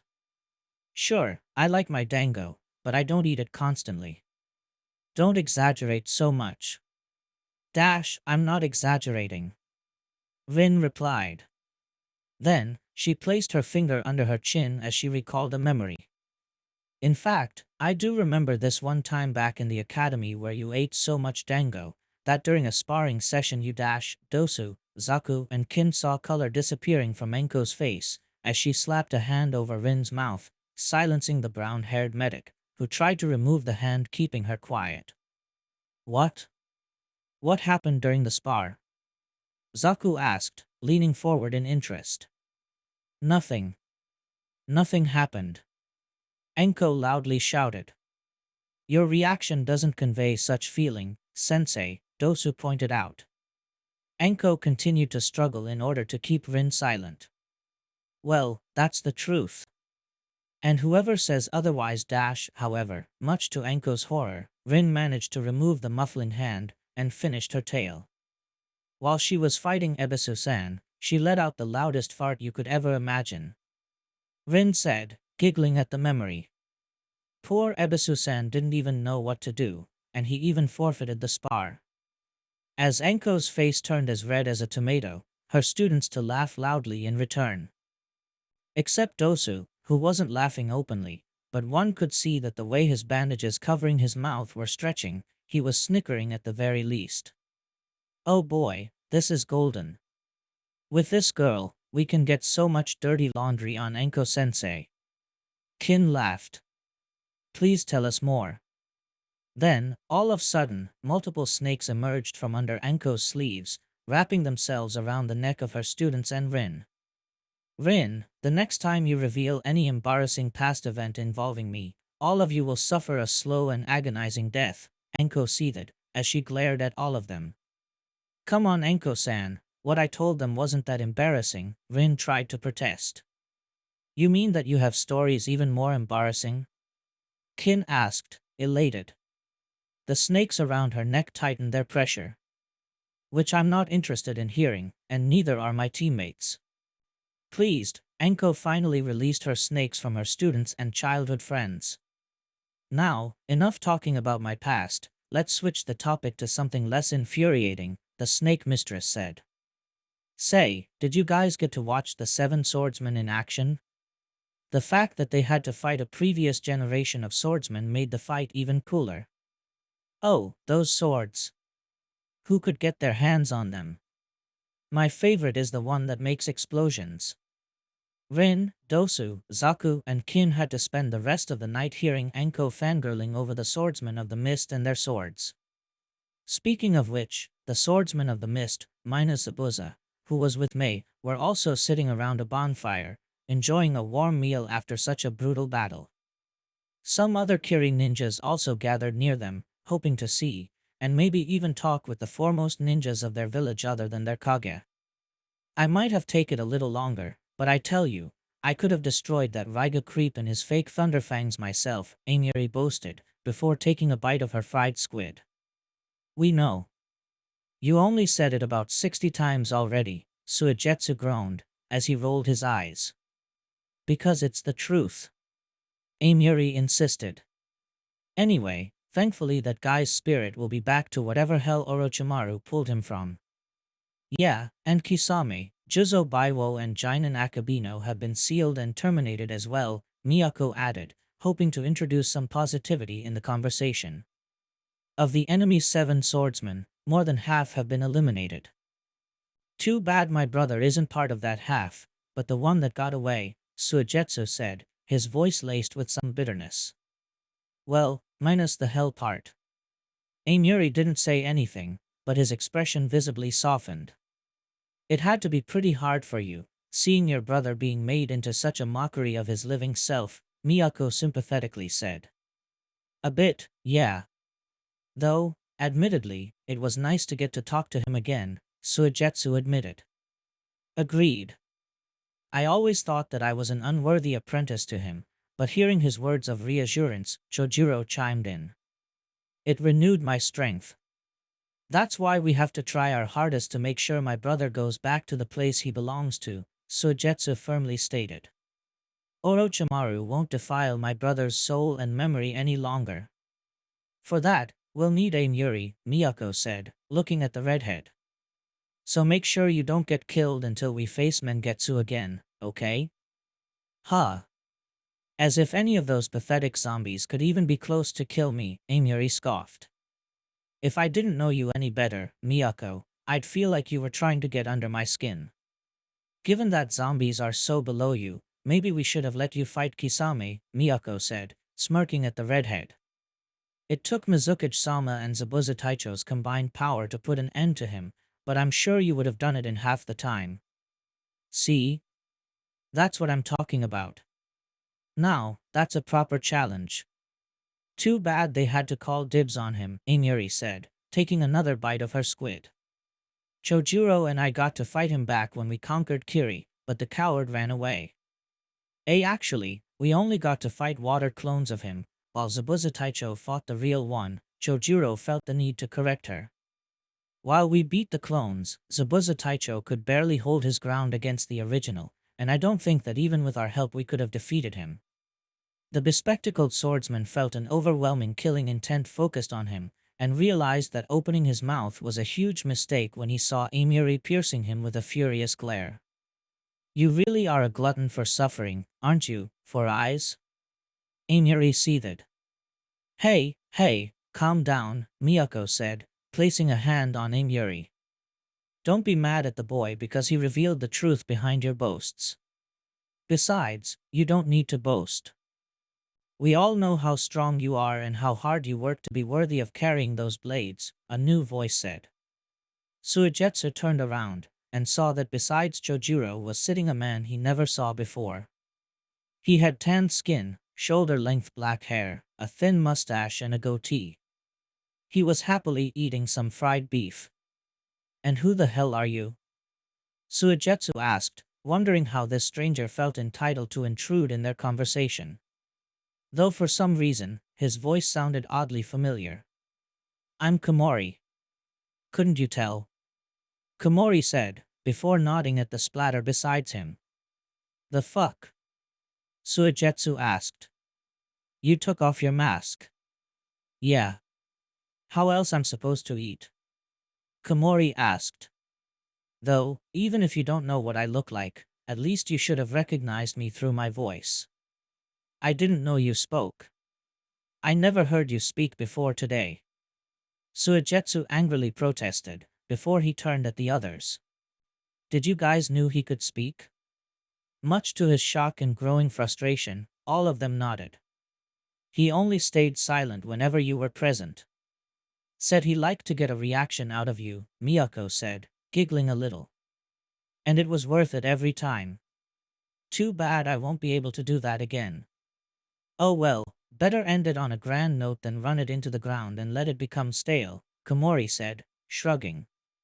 Did you guys saw him without the mask as well? Suigetsu asked, his anger not disappearing. No, not really. At least, this is the first time I see him unmasked, Chojuro said. Same here, Miyako admitted. And honestly, I was also wondering who was that guy and why he was eating with us. Me too. And damn, you're kind of hot, Inyuri said, letting out a whistle. Why do you hide that handsome mug behind an ANBU mask? Komori smiled. So when I take my mask off, the ladies gush about how handsome my face is.